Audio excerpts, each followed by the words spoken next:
ನಮಸ್ಕಾರ. ಭಗವದ್ಗೀತೆ ಪಾಠಕ್ಕೆ ಸ್ವಾಗತ. ಕಳೆದ ಬಾರಿ 10ನೇ ಅಧ್ಯಾಯದಲ್ಲಿ ಕೊನೆಯದಾಗಿ 5ನೇ ಶ್ಲೋಕವನ್ನು ನಾವು ನೋಡಿದ್ದೇವೆ. ಅಹಿಂಸಾ ಸಮತಾ ತುಷ್ಟಿ ತಪೋದಾನಂ ಯಶೋ ಯಶಃ ಭವಂತಿ ಭಾವಾ ಭೂತಾನಾಂ ಮತ್ತ ಏವ ಪೃಥಗ್ವಿದಾಹ ಅಂತ ಕೊನೆಯದಾಗಿ ಒಂದು ಶ್ಲೋಕವನ್ನು ನಾವು ನೋಡಿದ್ದೇವೆ. ಇಲ್ಲಿ ಅಹಿಂಸೆ ಅಂತಂದರೆ ಏನು, ಸಮದೃಷ್ಟಿ, ತೃಪ್ತಿ, ತಪಸ್ಸು, ಅದಾನ, ಯಶಃ, ಅಯಶಃ ಇವೆಲ್ಲದರ ಬಗ್ಗೆ ಡಿಟೈಲ್ಡಾಗಿ ಡಿಫೈನ್ ಮಾಡಿಕೊಟ್ಟಿದ್ದೇವೆ. ಅದನ್ನು ನಮ್ಮ ನಿತ್ಯ ಜೀವನದಲ್ಲಿ ಹೇಗೆ ಅಳವಡಿಸಿಕೊಳ್ಳಬೇಕು ಅಂತಂಬುದು ಕೂಡ ಕಳೆದ ಬಾರಿ ವಿಸ್ತಾರವಾಗಿ ನಾವು ನೋಡಿದ್ದೇವೆ. ಇವತ್ತು ಮುಂದಿನ ಶ್ಲೋಕವನ್ನು ನಾವು ನೋಡೋಣ. ಮಹರ್ಷಯಃ ತಪಃ ಪೂರ್ವೇ ಚತ್ವಾರೋ ಮನವಸ್ತಥಾ ಮದ್ಭಾವ ಮನಸಾ ಜಾತ ಏಷಾಂ ಲೋಕ ಇಮಾಃ ಪ್ರಜಾಃ. ಅಂದರೆ ಇಡೀ ಬ್ರಹ್ಮಾಂಡ ಸೃಷ್ಟಿ ಭಗವಂತನಿಂದಾಗಿದೆ ಅಂತಂಬುದು ನಮಗೆ ಗೊತ್ತಿದೆ. ಇಲ್ಲಿ ಕೃಷ್ಣ ನಾವು ಉಪಾಸನೆಯಲ್ಲಿ ತಿಳಿದಿರಬೇಕಾದಂಥ ಮುಖ್ಯವಾದಂಥ ಒಂದು ಅಂಶವನ್ನು ವಿವರಣೆ ಮಾಡ್ತಾನೆ. ಮೊದಲ ಮನ್ವಂತರದ ಸಪ್ತ ಋಷಿಗಳು ಮತ್ತು ಮೊದಲು 4 ಮನುಗಳು ಕೃಷ್ಣ ಇಲ್ಲಿ ಪ್ರಸ್ತಾವನೆ ಮಾಡ್ತಾನೆ. ಪ್ರತಿಯೊಂದು ಮನ್ವಂತರದಲ್ಲೂ ಕೂಡ ಬೇರೆ ಬೇರೆ ಸಪ್ತಋಷಿಗಳಿದ್ದಾರೆ. ಮನ್ವಂತರ ಅಂತಂದರೆ 71 ಮಹಾಯುಗ ಒಂದು ಮನ್ವಂತರ. ಈಗ ವೈವಸ್ವತ ಮನ್ವಂತರ ನಡೀತಾ ಇದೆ. ಅದರಲ್ಲಿ 27 ಮಹಾಯುಗಗಳು ಕಳೆದು ಹೋಗಿದೆ. 28ನೇ ಮಹಾಯುಗದಲ್ಲಿ 28ನೇ ಕಲಿಯುಗ ನಡೀತಾ ಇದೆ. ಸೊ ಇನ್ನು ಈ ಮನ್ವಂತರ ಮುಗಿಲಿಕ್ಕೆ ಭಾಳ ಸಮಯ ಇದೆ. ಕಲಿಯುಗ ಅಂತಂದ್ರೇ 4,32,00,000 ವರ್ಷ, 4,32,000 ವರ್ಷ. ಅದರಲ್ಲಿ ಈಗ ಆಗಿರೋದು 5,121 ವರ್ಷ ಆಗಿದೆ. ಇನ್ನು ಭಾಳ ವರ್ಷ ಇದೆ. ಕಲಿಯುಗ ಮುಗಿಲಿಕ್ಕೆ ಭಾಳ ವರ್ಷ ಇದೆ. ಮಹಾಯುಗ ಮುಗಿಬೇಕಾದ್ರೆ ಭಾಳ ವರ್ಷ ಇದೆ. ಅನಂತ ಕಾಲ. ಹಾಗಾಗಿ ಈ ಮನ್ವಂತರ ಪ್ರತಿಯೊಂದು ಮನ್ವಂತರಕ್ಕೂ ಬೇರೆ ಬೇರೆಯಾದಂಥ ಸಪ್ತ ಋಷಿಗಳಿದ್ದಾರೆ. ದೇವತಾ ತಾರತಮ್ಯದಲ್ಲಿ 16ನೇ ಈ ಒಂದು ಸಪ್ತಋಷಿಗಳ ಋಷಿಮಂಡಲದಲ್ಲಿ ಬಹಳಷ್ಟು ಶ್ರೇಷ್ಠರಿದ್ದಾರೆ. ಪುರಾಣ ಮತ್ತು ಮಹಾಭಾರತ ಮೋಕ್ಷಧರ್ಮ ಪರ್ವವನ್ನು ನೋಡಿದಾಗ ಇಲ್ಲಿ ಮಹರ್ಷಯ ಸಪ್ತಪೂರ್ವೇ ಎನ್ನುವುದು ಸೃಷ್ಟಿಕಾರಣನಾದ ಚತುರ್ಮುಖ ಬ್ರಹ್ಮನಿಗೆ ಸಹಾಯಕರಾದ ಸಪ್ತ ಬ್ರಹ್ಮರನ್ನೂ ಸೂಚಿಸುತ್ತದೆ ಅಂತ ತಿಳಿಯುತ್ತೆ. ಇಲ್ಲಿ ಉಪಲಕ್ಷಣವಾಗಿ ಭೃಗು ಮತ್ತು ದಕ್ಷ ಸೇರಿಸಿಕೊಳ್ತೆ. ಅದೇ 10ನೇಯವನಾದಂಥ ಬ್ರಹ್ಮಮಾನಸ ಪುತ್ರನಾದಂಥ ನಾರದ ಬ್ರಹ್ಮಚಾರಿ. ಆದ್ದರಿಂದ ಸೃಷ್ಟಿ ವಿಸ್ತಾರದಲ್ಲಿ ಆತನ ಹೆಸರು ಸೇರಿಸಿಲ್ಲ. ಈ 7 ಋಷಿಗಳು ಮತ್ತು ಭೃಗು ದಕ್ಷರು 9 ಋಷಿಗಳು ಈ ಪ್ರಜಾಪತಿಗಳಂತ ಕರೀತಾರೆ. ಭಗವಂತ ಚತುರ್ಮುಖನನ್ನು ಸೃಷ್ಟಿ ಮಾಡಿ ಅವನ ಮೂಲಕ ಸಪ್ತ ಋಷಿಗಳನ್ನು ಸೃಷ್ಟಿ ಮಾಡಿದ. ಸೃಷ್ಟಿಯಲ್ಲಿ ಮಾನವರ ವಂಶ ವಿಸ್ತಾರ ಮೊದಲು ಸ್ವಯಂಭೂ ಮನುವಿನಿಂದ ಆಯಿತು. ಈತನಿಂದ ಮನುವಂಶ ಬೆಳೆದುಕೊಂಡಿದೆ. ಭಾಗವತದಲ್ಲಿ ಬರುತ್ತೆ ಸಂಕಲ್ಪ ಸೃಷ್ಟಿ, ಮೈಥುನ ಸೃಷ್ಟಿ. ಅದರಲ್ಲಿ ಸ್ವಯಂಭೂ ಮನು ಅವರಿಂದ ಹೇಗೆ ಸೃಷ್ಟಿಯಾಯಿತು ಎಂಬ ವರ್ಣನೆ ಎಲ್ಲ ಕೂಡ ಇದೆ. ಹಾಗಾಗಿ ಸ್ವಯಂಭೂನಿಂದ ವಂಶ ಬೆಳೆದುಕೊಂಡು ಬಂತು.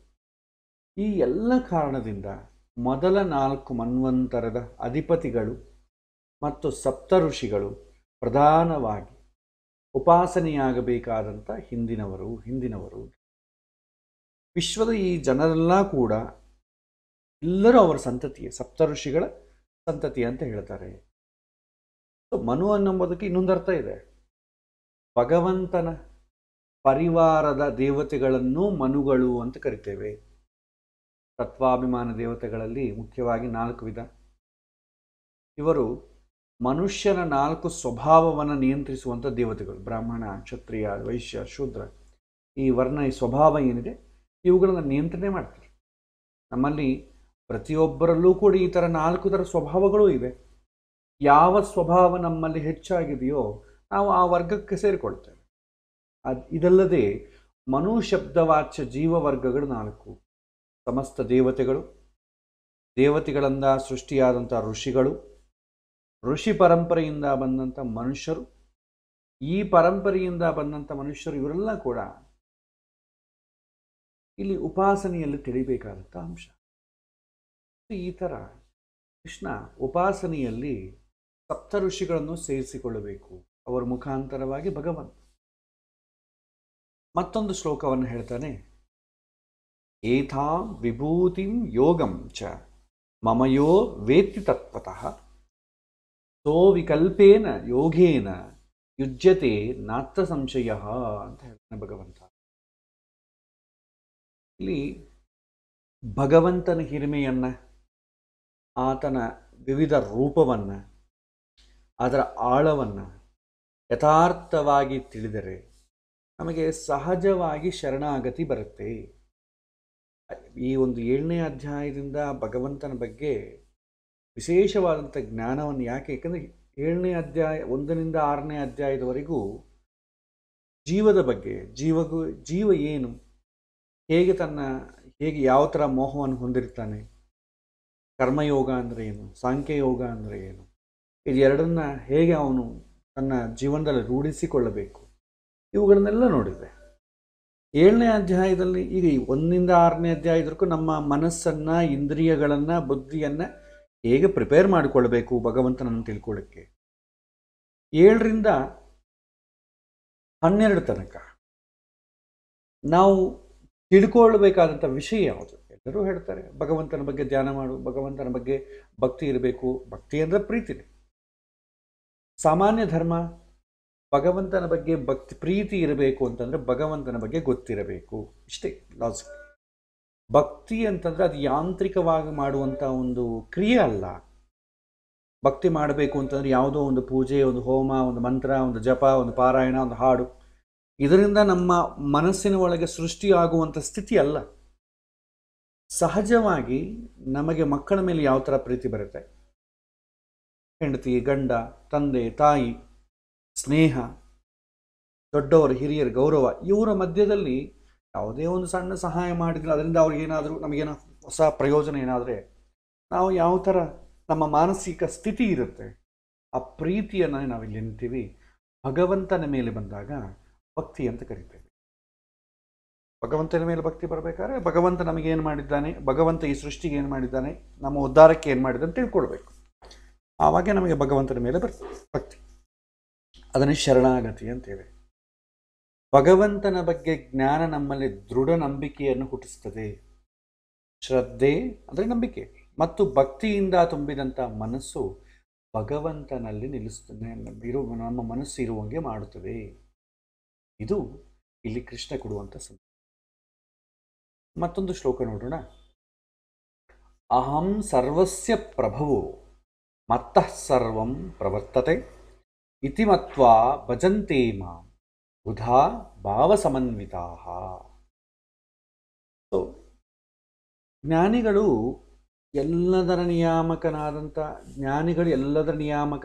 ಭಗವಂತ, ಎಲ್ಲವೂ ಭಗವಂತನಿಂದನೇ ಸೃಷ್ಟಿಯಾಗಿದೆ, ಎಲ್ಲವೂ ಭಗವಂತನಿಂದನೇ ನಿಯಮಿತವಾಗಿದೆ ಎನ್ನುವಂಥ ಸತ್ಯ ಅರಿತು ಭಕ್ತಿಯಿಂದ ಉಪಾಸನೆ ಮಾಡ್ತಾರೆ. ಅವರು ಅನುಭವಪೂರ್ವಕವಾಗಿ ತಿಳಿದುಕೊಳ್ತಾರೆ.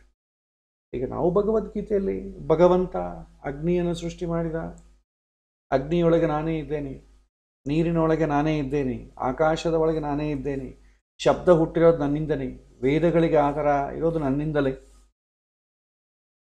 ಇದೆಲ್ಲ 7ನೇ ಅಧ್ಯಾಯದಲ್ಲಿ 8ನೇ ಅಧ್ಯಾಯ ಹೇಳಿದ್ದಾರಲ್ವ. ಇದೆಲ್ಲ ಕೂಡ ನಾವು ಕೇಳಲಿಕ್ಕೆ ಚೆನ್ನಾಗಿದೆ. ಸ್ವಲ್ಪ ಹೊತ್ತು ಪ್ರವಚನದಲ್ಲಿ ಆ ಸಮಯದಲ್ಲಿ ಕೇಳಿ ಒಂದು ಕ್ಷಣಕಾಲ ನಾವು ಆಲೋಚನೆ ಮಾಡ್ತೇವೆ, ಓ ಹೌದಾ ಅವರೆಲ್ಲ ಇದ್ದಾನೆ, ಅಷ್ಟೇ ಆಯ್ತು, ಮುಗಿತು, ಅಲ್ಲಿ ಬಿಟ್ಟುಬಿಡ್ತೇವೆ. ಆದರೆ ಜ್ಞಾನಿಗಳೇನು ಮಾಡ್ತಾರೆ, ಅದನ್ನು ಧಾರಣೆ ಮಾಡಿಕೊಂಡಿರ್ತಾರೆ. ಅಂದರೆ ಆ ಸಂದರ್ಭ ಯಾವಾಗ ಬಂದರೂ ಅದು ನೆನಪು ಬರುತ್ತೆ. ಈಗ ನಮಗೆ ನೆನಪು ಬರಲ್ವ, ಎಲ್ಲಾದರೂ ಒಂದು ಫಂಕ್ಷನ್ಗೆ ಹೋಗಿದ್ದೇವೆ ಅಥವಾ ಎಲ್ಲೋ ಒಂದು ರೋಡ್ ಮೇಲೆ ನಿಂತ್ಕೊಂಡಿದ್ದೇವೆ, ಬಸ್ಸಿಗಾಗಿ ಕಾಯ್ತಾ ಇದ್ದೇವೆ, ಒಂದು ದೊಡ್ಡ ಇನ್ಸಿಡೆಂಟ್ ಆಯ್ತು ಅಂದ್ಕೊಳ್ಳಿ, ಅಲ್ಲಿ ಏನಾದರೂ ಅಲ್ಲಿ ಆ ಜಾಗಕ್ಕೆ ಬರ್ತಾನೆ ದಿನಾಗೂ ಅದನ್ನು ನೆನೆಸ್ಕೊಡ್ತೇವೆ. ನನ್ನ ಇಲ್ಲಿ ಇನ್ಸಿಡೆಂಟ್ ಆಯಿತು, ಮೊನ್ನೆ ಇಲ್ಲಿ ಇನ್ಸಿಡೆಂಟ್ ಆಯಿತು, ಒಂದು ವರ್ಷದ ಹಿಂದೆ ಇಲ್ಲಿ ಇನ್ಸಿಡೆಂಟ್ ಆಯಿತು, ನೆನಪಿಟ್ಕೊಳ್ಳಲ್ವ? ಅಲ್ಲಿ ಪ್ಲೇಸ್ ಬಂದ ತಕ್ಷಣ ನೆನಪಾಗ್ತದೆ. ಅದೇ ಪ್ರೀತಿ ಮಾಡಿದಂಥ ಗಂಡು ಮತ್ತು ಹೆಣ್ಣು ತಾನು ಪ್ರೀತಿ ಮಾಡಿದಾಗ ಎಲ್ಲ ಕಡೆ ತಿರುಗ್ತಾ ಇರ್ತಾರೆ. ಪಾರ್ಕ್ ತಿರುಗಲದ್ದು ಪಾರ್ಕ್ ಇಲ್ಲ, ಹೋಗೋದು ಶಾಪಿಂಗ್ ಇಲ್ಲ, ಎಲ್ಲ ಕಡೆ ಗಾಡಿ ಹೋಗೋದು, ಬಸ್ಸಲ್ಲಿ ಹೋಗೋದು, ಎಲ್ಲ ಕಡೆ ತಿರುಗಿರ್ತಾರೆ. ಒಂದು ಸಲ ಬಿಟ್ಟು ಹೋಯಿತು ಅಂತ ಎಲ್ಲ ಕಡೆ ಹೋದಾಗೂ ನೆನಪು ಬರ್ತಾ ಇರುತ್ತೆ, ಇಲ್ಲಿ ಇವ್ರ ಜೊತೆ ಹೋದೆ, ಅಲ್ಲಿ ಆ ಜೊತೆ ಹೋದೆ, ಸೊ ಇಲ್ಲಿ ಹೋಗಬಾರ್ದು. ಯಾಕಂದರೆ ಮನಸ್ಸಿನೆಲ್ಲ ರಿಕಾಲ್ ಆಗ್ತಾ ಇರುತ್ತೆ. ಸೊ ಅದು ತುಂಬ ದುಃಖವಾಗುತ್ತೆ. ಪ್ರೀತಿ ಇದ್ದಾಗ ತುಂಬ ಆನಂದ, ನಾನು ಅವಳ ಜೊತೆ ಈ ಬಸ್ಸಲ್ಲಿ ಹೋಗಿದ್ದೆ, ನಾನು ಈ ಸಮಯದಲ್ಲಿ ಈ ಥರ ಮಾಡಿದೆ. ಅದೇ ಪ್ರೀತಿ ಹೋದಾಗ ದುಃಖ ಹೋಗುತ್ತೆ, ಅದೇ ನಮಗೆ ಅದು ನೆನಪು ಬರುತ್ತೆ ಆಟೋಮೆಟಿಕ್. ಅದೇ ರೀತಿ ಭಗವಂತನ ವಿಷಯ ನಾವು ಏನು ತಿಳ್ಕೊಳ್ತೇವೆ ಅದೇ ನಮ್ಮ ನೆನಪು ಬರಬೇಕು. ಬಿಸಿಲು ಬಂತು, ಸೂರ್ಯನಿಗೆ ಆ ಶಕ್ತಿ ಇರೋದು ನನ್ನಿಂದಲೇ ಅಂತ ಬಂದು ನೆನಪು ಬರಬೇಕು. ನಮಗೇನು ಬರ್ತದೆ? ಬಿಸಿಲು ಬರ್ತಾ ಇದೆ, ಸಾಕು, ಚಳಿ ಇದೆ, ಚಳಿ ಇತ್ತು. ಇವತ್ತು 2-3 ದಿನದಿಂದ ಮಳೆ ಜಾಸ್ತಿ ಆಗಿದೆ. ಬೆಂಗಳೂರು ಅಂತ ನಗರದಲ್ಲಿ ಬಿಸಿಲು ಬಂದರೆ ತುಂಬ ಆನಂದ, ಅದು ಈ ವಿಂಟರ್ ಸೀಸನ್ ಅಷ್ಟೇ ನೆನಪಾಗ್ತದೆ. ಆದರೆ ಅದ್ರ ಹಿಂದೆ ನಾವು ತಿಳ್ಕೊಂಡಿದ್ದಂಥ ವಿಷಯ ದೃಢವಾಗಿ ಕುಳಿತುಕೊಳ್ಳುವುದಿಲ್ಲ. ಯಾಕೆಂದರೆ ಚಿಂತನೆ ಮಾಡೋದು ಅಭ್ಯಾಸ ಮಾಡಬೇಕಾಗ್ತದೆ. ಲೌಕಿಕ ವಿಚಾರದಲ್ಲಿ ಚಿಂತನೆ ಮಾಡಬೇಕು ಅಂತ ಯಾರು ಹೇಳ್ಕೊಡೋ ಕೆಲಸ ಇಲ್ಲ. ಯಾಕಂದರೆ ನಾವು ಅದನ್ನು ಬಯಸ್ತೇವೆ, ನಾವು ಇಷ್ಟಪಡ್ತೇವೆ. ನಾವು ಇಷ್ಟಪಟ್ಟು ಒಂದು ವಸ್ತುವನ್ನು ತಗೊಳ್ತೇವೆ, ಪ್ರೀತಿಸ್ತೇವೆ. ಒಬ್ಬ ಹುಡುಗಿಯನ್ನಾಗಲಿ ಹುಡುಗ ಆಗಲಿ ನಾವಾಗಿ ವಾಂಟೆಡ್ ಮಾಡ್ತೇವೆ, ಪ್ರೀತಿಸ್ತೇವೆ. ಹಾಗಾಗಿ ಅದನ್ನು ಯಾರು ನ್ಯಾಚುರಲ್ ಆಗಿ ಇದನ್ನು ಅನುಭವಕ್ಕೆ ತಂದುಕೊಳ್ಳಬೇಕು ಅಂತ ಹೇಳೋದು ಬೇಕಾಗಿಲ್ಲ. ಅನುಭವಕ್ಕೆ ತಂದುಕೊಟ್ರೇ ತೃಪ್ತಿ ಆಗತ್ತೆ ಅಂತ ನಮಗೆಲ್ಲ ಗೊತ್ತಿದೆ. ಆದರೆ ಭಗವಂತನ ವಿಚಾರದಲ್ಲಿ ನಮಗೆ ಆ ಆಳ ಗೊತ್ತಿರುವುದಿಲ್ಲ. ಯಾಕೆ ಅಂದರೆ ನಮಗೆ ಆ ಸ್ಥಿತಿ ಇಲ್ಲ. ಇವತ್ತು ನಮ್ಮ ಎಜುಕೇಷನ್ ಸಿಸ್ಟಮ್ ಎಂಬುದೇನಿದೆ ಪೂರ್ತಿ ಲೌಕಿಕ ವಿಚಾರಕ್ಕೆ ಬದಲಾಗಿದೆ. ಆಧ್ಯಾತ್ಮಿಕ ವಿಚಾರದಲ್ಲಿ ಯಾವ ಥರ ಅನುಭವಿಸಬೇಕು ನಮಗೆ ಗೊತ್ತಿಲ್ಲ. ಪುಸ್ತಕಗಳು, ನಾವು ಓದಿಕೊಳ್ಳೋ ಎಜುಕೇಷನ್ ಆಗಲಿ, ನಾವು ತಿಳ್ಕೊಳ್ಳೋ ಪಾಠಗಳಾಗಲಿ, ಸಮಾಜ ನಮ್ಮನ್ನು ಎಕ್ಸ್ಪೆಕ್ಟ್ ಮಾಡೋದಾಗಲಿ, ಎಲ್ಲವನ್ನು ಏನಿದೆ, ಯಾವುದು ಓದಿದರೆ ಎಷ್ಟು ದುಡ್ಡು ಬರುತ್ತೆ, ಇದರ ಬಗ್ಗೆ ನಾವು ಸ್ಟಡಿ ಮಾಡ್ತಾ ಇದ್ದೀವಿ. ಭಗವಂತನ ಬಗ್ಗೆ ಆಗಲಿ, ಶಾಸ್ತ್ರದ ಬಗ್ಗೆ ಆಗಲಿ ತಿಳ್ಕೊಳ್ಳಿಕ್ಕೆ ನಾವು ಯಾವತ್ತೂ ಪ್ರಯತ್ನ ಮಾಡೋದಿಲ್ಲ. ಮಾಡ್ತೀವೇನೋ ಅನುಭವ ಸ್ವಲ್ಪ ಏನೋ ಎಲ್ಲ ನಾವು ಯಾವುದು ಸರ್ವಸ್ವ ಅಂತ ಅಂದುಕೊಂಡಿದ್ದೀವೋ ಅದೆಲ್ಲ ಕೈ ಬಿಟ್ಟ ನಂತರ ಇದೆಲ್ಲ ತುಚ್ಛ, ವ್ಯರ್ಥ, ವ್ಯಯ ಎಲ್ಲ ಎಂದೋ ಒಂದಿನ ನಮಗೆ ತೃಪ್ತಿ ಕೊಡೋದಿಲ್ಲ. ಭಾಳ ಜನ ಅಂತಿರ್ತಾರೆ, ಇಲ್ಲ ರೀ ನಾನು ಚಟ್ನಿಗಳೆಲ್ಲ ತಿನ್ನೋದಿಲ್ಲ ರೀ, ಯಾವಾಗ BP ಬಂದಾಗ. ನಾನು ಸ್ವೀಟ್ಸ್ ಎಲ್ಲ ತಿನ್ನೋದಿಲ್ಲ ರೀ, ಯಾವಾಗ ಶುಗರ್ ಬಂದಾಗ. ಅದು ಬರ್ಲಾದಕ್ಕೆ ಮುಂಚೆನೇ ಅಂದರೆ ಅದು ಬೇರೆ ವಿಚಾರ. ಆದರೆ ಯಾವಾಗ ನಮಗೆ ಅನುಭವಿಸೋ ಯೋಗ ಇಲ್ಲವೋ ಆವಾಗ ಈ ಲೌಕಿಕ ಪ್ರಪಂಚವನ್ನು ಬಿಟ್ಟು ಆಧ್ಯಾತ್ಮಿಕ ಪ್ರಪಂಚವನ್ನು ಹಿಡ್ಕೊಳ್ತೇವೆ. 45 ವರ್ಷ ಅಥವಾ 50-60 ವರ್ಷಕ್ಕೆ ಹಿಡ್ಕೊಳ್ತೇವೆ. ಆ ಸಮಯದಲ್ಲಿ ಅನುಭವಕ್ಕೆ ತಂದುಕೊಳ್ಳಬೇಕು ಅಂತ ಪ್ರಯತ್ನ ಮಾಡ್ತೇವೆ. ಆದರೆ ಅನುಭವಕ್ಕೆ ತಂದುಕೊಳ್ಳಬೇಕಾದ್ರೆ ನಮ್ಮ ಜೊತೆ ಇದರ ವಿಚಾರ ಡಿಸ್ಕಸ್ ಮಾಡಲಿಕ್ಕೆ ಯಾರೂ ಇರಲ್ಲ. ಅನುಭವ ಯಾವುದೋ ನಮ್ಮ ಕಣ್ಣಿಗೆ ಕಾಣಿಸೋ ವಿಚಾರ ಅಲ್ಲ. ಸೂರ್ಯನಲ್ಲಿ ನಾನೇ ಇದ್ದೇನೆ ಅಂತ ನಿಮಗೆ ತೋರಿಸೋದು, ಪ್ರೂವ್ ಮಾಡೋರು ಯಾರಿದ್ದಾರೆ? ಮಾನಸಿಕವಾಗಿ ನಮಗೆ ಶಾಸ್ತ್ರಗಳು ಹೇಳ್ತಾ ಇದೆ, ಅದನ್ನು ನಂಬಿ ನಾವು ವರ್ತನೆ ಮಾಡಿ. ನಮ್ಮ ಹಿರಿಯರು, ನಮ್ಮ ಸ್ವಯಂಭೂ ಮನವಳು, ಸಪ್ತ ಋಷಿಗಳು, ದೇವತೆಗಳು ಇಲ್ಲಿಂದ ಅದನ್ನೇ ಪರಂಪರೆಯನ್ನು ಮಾಡ್ಕೊಂಡು ಬಂದಿದ್ದಾರೆ. ಅದಕ್ಕೆ ನಾವು ನಂಬ್ತೇವೆ, ಬೆಳೆಸ್ಕೊಂಡು ಬಂದಿದ್ದೇವೆ. ಸೊ ಈ ರೀತಿ ಅನುಭವಪೂರ್ವಕವಾಗಿ ನಂಬಿದಿರೇನೆ ಭಕ್ತಿ ಅಂತ ಆಗ್ತದೆ, ಶರಣಾಗತಿ ಅಂತ ಆಗ್ತದೆ. ಅದಕ್ಕೆ ಸತ್ಯವನ್ನು ಅರಿತು ಭಕ್ತಿಯಿಂದ ಉಪಾಸನೆ ಮಾಡ್ತಾರೆ ಯಾರು? ಜ್ಞಾನಿಗಳು. ಅವರು ಅನುಭವ ಪಡಿತಾರೆ, ಅವರು ಧ್ಯಾನದಲ್ಲೇ ಅನುಭವವನ್ನು ಪಡಿತಾರೆ. ಅದರ ಬಗ್ಗೆ ಚಿಂತನೆ ಮಾಡ್ತಾರೆ. ಭಗವದ್ಗೀತೆಯಲ್ಲಿ ಈ ಥರ ಏನೋ ಹೇಳಿದ್ದಾರೆ, ಇವತ್ತಿನ ಪಾಠದಲ್ಲಿ ಇದು ಕೇಳಿದ್ದೇನೆ. ಅದರ ಬಗ್ಗೆ ಒಂದು 1/2 ಅವರ್ ಚಿಂತನೆ ಮಾಡುವ. ಎಲ್ಲೆಲ್ಲಿದೆ, ದಿನಕ್ಕೊಂದು 1/2 ಅವರ್ ಚಿಂತನೆ ಮಾಡಿದ್ರೆ ನಿಮ್ಮ ತಲೆಯಲ್ಲಿ ಅದೇ ಸುತ್ತಾ ಇರುತ್ತೆ. ಸೂರ್ಯ ನೋಡಿದಾಗೆಲ್ಲ ಭಗವಂತನೇ, ಸೂರ್ಯನಾರಾಯಣ ಅಂತ ಭಗವಂತನೇ ನೆನಪು ಬರ್ತಾನೆ. ನೀರಿನ ನೋಡಿದಾಗೆಲ್ಲ ಭಗವಂತನೇ ನೆನಪು ಬರ್ತಾನೆ. ಗಾಳಿ ನಮ್ಮ ಮೇಲೆ ಸೋಕಿ ಹೋದಾಗ, ನಮ್ಮ ಮಾರ್ಕೆಟಲ್ಲಿ ನಾನಾ ವಿಧವಾದಂಥ ಪುಷ್ಪಗಳನ್ನು ನೋಡಿದಾಗ, ನಾನಾ ವಿಧವಾದಂಥ ತರಕಾರಿಗಳನ್ನು, ಹಣ್ಣು ಹಂಪಲಗಳನ್ನು ನೋಡಿದಾಗ ಭಗವಂತನೇ ಸೃಷ್ಟಿ ಮಾಡಿದಾನೆ ಇದೆಲ್ಲ ಅಂತ ಅನಿಸುತ್ತೆ. ಇಲ್ಲದ್ರೆ ಏನನ್ಸುತ್ತೆ? ಅದರ ಬಗ್ಗೆ ರೇಟ್ ಎಷ್ಟಾಗಿದೆ, ರೇಟ್ ಜಾಸ್ತಿ ಆಗಿದೆ, ರೇಟ್ ಕಡಿಮೆ ಆಗಿದೆ, ಯಾವ್ದು ತಗೊಳ್ಳೋಣ, ಯಾವುದು ಚೀಪು, ಇದರ ಬಗ್ಗೆ ನೆನಪು ಬರುತ್ತೆ. ಪ್ರಯತ್ನಪೂರ್ವಕವಾಗಿ ಅನುಭವವನ್ನು ರೂಢಿಸಿಕೊಳ್ಳಬೇಕು. ಇಲ್ಲದಿದ್ದರೆ ಇದು ಸಾಧ್ಯ ಆಗೋದಿಲ್ಲ. ಈ ರೀತಿ ಭಗವಂತನ ಬಗ್ಗೆ ಅನನ್ಯವಾದಂಥ ಭಕ್ತಿ ಮತ್ತು ಸರ್ವೋತ್ತಮ ಜ್ಞಾನವುಳ್ಳವರು ಜ್ಞಾನಿಗಳು. ಅವರೇ ತಮ್ಮೆಲ್ಲ ಮಾನಸಿಕ ಪ್ರಪಂಚವನ್ನು ಅದು ನನ್ನ ಅಧೀನ, ಎಲ್ಲಕ್ಕೂ ಕಾರಣ ನಾನು, ಎಲ್ಲವೂ ಹುಟ್ಟಿದ್ದು ನನ್ನಿಂದಲೇ, ಎಲ್ಲವೂ ನಿಯಂತ್ರವಾದ್ದು ನನ್ನಿಂದಲೇ, ಎಲ್ಲವನ್ನು ನನ್ನ ಅಧೀನ ಎಂದು ತಿಳಿದು ಉಪಾಸನೆ ಮಾಡ್ತಾರೆ ಅಂತ ಯಾರು ಹೇಳ್ತಾರೆ? ಕೃಷ್ಣ ಹೇಳ್ತಾನೆ. ಪ್ರತಿಯೊಂದು ವಸ್ತುವಿನಲ್ಲೂ ಕೂಡ ಇದು ಭಗವಂತನಿಂದನೇ ಆಗಿದೆ ಅಂತಂಬುದು ಮಾನಸಿಕವಾದಂಥ ಚಿಂತನೆಯನ್ನು ಬೆಳೆಸಿಕೊಂಡರೆ ಸಮಾಜ ನಮಗಿದು ಸಹಕಾರ ಮಾಡೋದಿಲ್ಲ. ಆದರೂ ಪ್ರಯತ್ನಪೂರ್ವಕವಾಗಿ ನಾವು ಬೆಳೆಸಿಕೊಳ್ಳಬೇಕಾಗ್ತದೆ. ಈ ರೀತಿ ಮಾಡಬೇಕು. ಇಲ್ಲದಿದ್ದರೆ ಏನಾಗ್ತದೆ? ನಮಗೆ ಯಾವತ್ತೂ ಎಲ್ಲ ಪುಸ್ತಕದಲ್ಲಿ ಇರ್ತದೆ, ಪುಸ್ತಕ ತೆರೆದಾಗ ಮಾತ್ರ ನಮಗೆ ಇದರ ವಿಚಾರ ಗೊತ್ತಾಗ್ತದೆ. ಪುಸ್ತಕ ಮುಚ್ಚಿಟ್ಟ ನಂತರ ಎಲ್ಲವೂ ಮರೆತು. ಯಾರಾದರೂ ಭಗವದ್ಗೀತೆಯಲ್ಲಿ ಒಂದು ಶ್ಲೋಕದ ಬಗ್ಗೆ ಏನಾದರೂ ಒಂದು ವಿಷಯದ ಬಗ್ಗೆ ಹೇಳೋ ಕಾಲಕ್ಕೆ ತೆರೆದುಕೊಳ್ತದೆ, ಆ ಸಂದರ್ಭ ಮುಗಿದ ನಂತರ ಮತ್ತೆ ಮುಚ್ಚಿಕೊಳ್ತದೆ. ಇದು ನಮಗೇನಾಗ್ತದೆ? ಅನುಭವದಲ್ಲಿ ಬರುವುದಿಲ್ಲ, ಕೇವಲ ಆ ಸಂದರ್ಭಕ್ಕೆ ಮಾತ್ರ ಸೀಮಿತವಾಗಿರ್ತದೆ. ಆದರೆ ಯಥಾರ್ಥವಾಗಿ ಎಲ್ಲವೂ ಭಗವಂತನಿಂದಲೇ ಆಗ್ತದೆ ಅಂತಂಬುವ ನಂಬಿಕೆಯನ್ನು ಬೆಳೆಸಿಕೊಳ್ಳಬೇಕು. ಅದು ಆ ಅನುಭವಪೂರ್ವಕ ಬರಬೇಕು. ಒಬ್ಬ ವೇದ ಓದುವಂಥ ವಿದ್ಯಾರ್ಥಿ ಅಥವಾ ಸಣ್ಣ ಮಕ್ಕಳನ್ನು ತಗೊಳ್ಳಿ, ಈ ಒಂದು ಟೇಬಲ್ಸ್ ಓದ್ತಾರೆ. 2 1 ಜಾರ್ 2 2 2 ಜಾರ್ 4 ಟೇಬಲ್ಸ್ ಓದ್ತಾರೆ. ಅವರು ಅರ್ಥ ಮಾಡಿಕೊಂಡು ಓದಕ್ಕಾಗಲ್ಲ. ಆದರೆ ಚೆನ್ನಾಗಿ ಬೈಹಾಟ್ ಮಾಡ್ತಾರೆ, ಉರು ಹಿಡ್ತಾರೆ, ಗಟ್ಟಿ ಮಾಡ್ತಾರೆ. ಗಟ್ಟಿ ಮಾಡಿಬಿಟ್ಮೇಲೆ ಏನಾಗುತ್ತೆ? ಆಟೋಮೆಟಿಕ್ಕಾಗಿ ಅದು ಬಂದ್ಬಿಡ್ತದೆ. ಬಟ್ಟಿ ಮಾಡಿಸ್ತಾರೆ. ಕೆಲವಿನ ಪದ್ಯಗಳನ್ನು, ಕೆಲವಿನ ಕವನಗಳನ್ನು, ಸೂಕ್ತಗಳನ್ನು ಮಕ್ಕಳ ಹತ್ರ ಬೈಹಾಟ್ ಮಾಡಿಸ್ತಾರೆ. ಸಣ್ಣ ಮಕ್ಕಳಿದ್ದಾರೆ, ಅವ್ರಿಗೇನಾದರೂ ಒಂದು ಪುರುಷೂಕ್ತವನ್ನು ಹೇಳಿಕೊಡೋಣ, ಸ್ತ್ರೀ ಸೂಕ್ತವನ್ನು ಹೇಳಿಕೊಡೋಣ, ಅಥವಾ ಅವರ ಗುರುಗಳಿಗೆ ಸಂಬಂಧಪಟ್ಟ ಯಾವುದಾದ್ರೂ ಸ್ತೋತ್ರ ಹೇಳಿಕೊಡೋಣ, ಮಂತ್ರ ಹೇಳಿಕೊಡೋಣ. ಇದೆಲ್ಲ ಯಾಕೆ ಮಾಡ್ತೀವಿ? ಅವ್ರಿಗೆ ಅರ್ಥ ಗೊತ್ತಿರ್ತದೆ, ಗೊತ್ತಿರಲ್ಲ, ಆದರೂ ಬೈಹಾಟ್ ಮಾಡಿಸ್ತೀವಿ ನಾವು. ಯಾಕೆಂದರೆ ಅವರಿಗೆ ಅದರ ಅನುಭವ ಇಲ್ಲದ್ರೂ ಕೂಡ ದೊಡ್ಡವರಾದ ಮೇಲೆ ಅದರ ಬಗ್ಗೆ ತಿಳ್ಕೊಳ್ಳೋ ಅವಕಾಶ ಬರುತ್ತೆ, ಆ ಪ್ಲ್ಯಾಟ್ಫಾರ್ಮ್ ಬರುತ್ತೆ.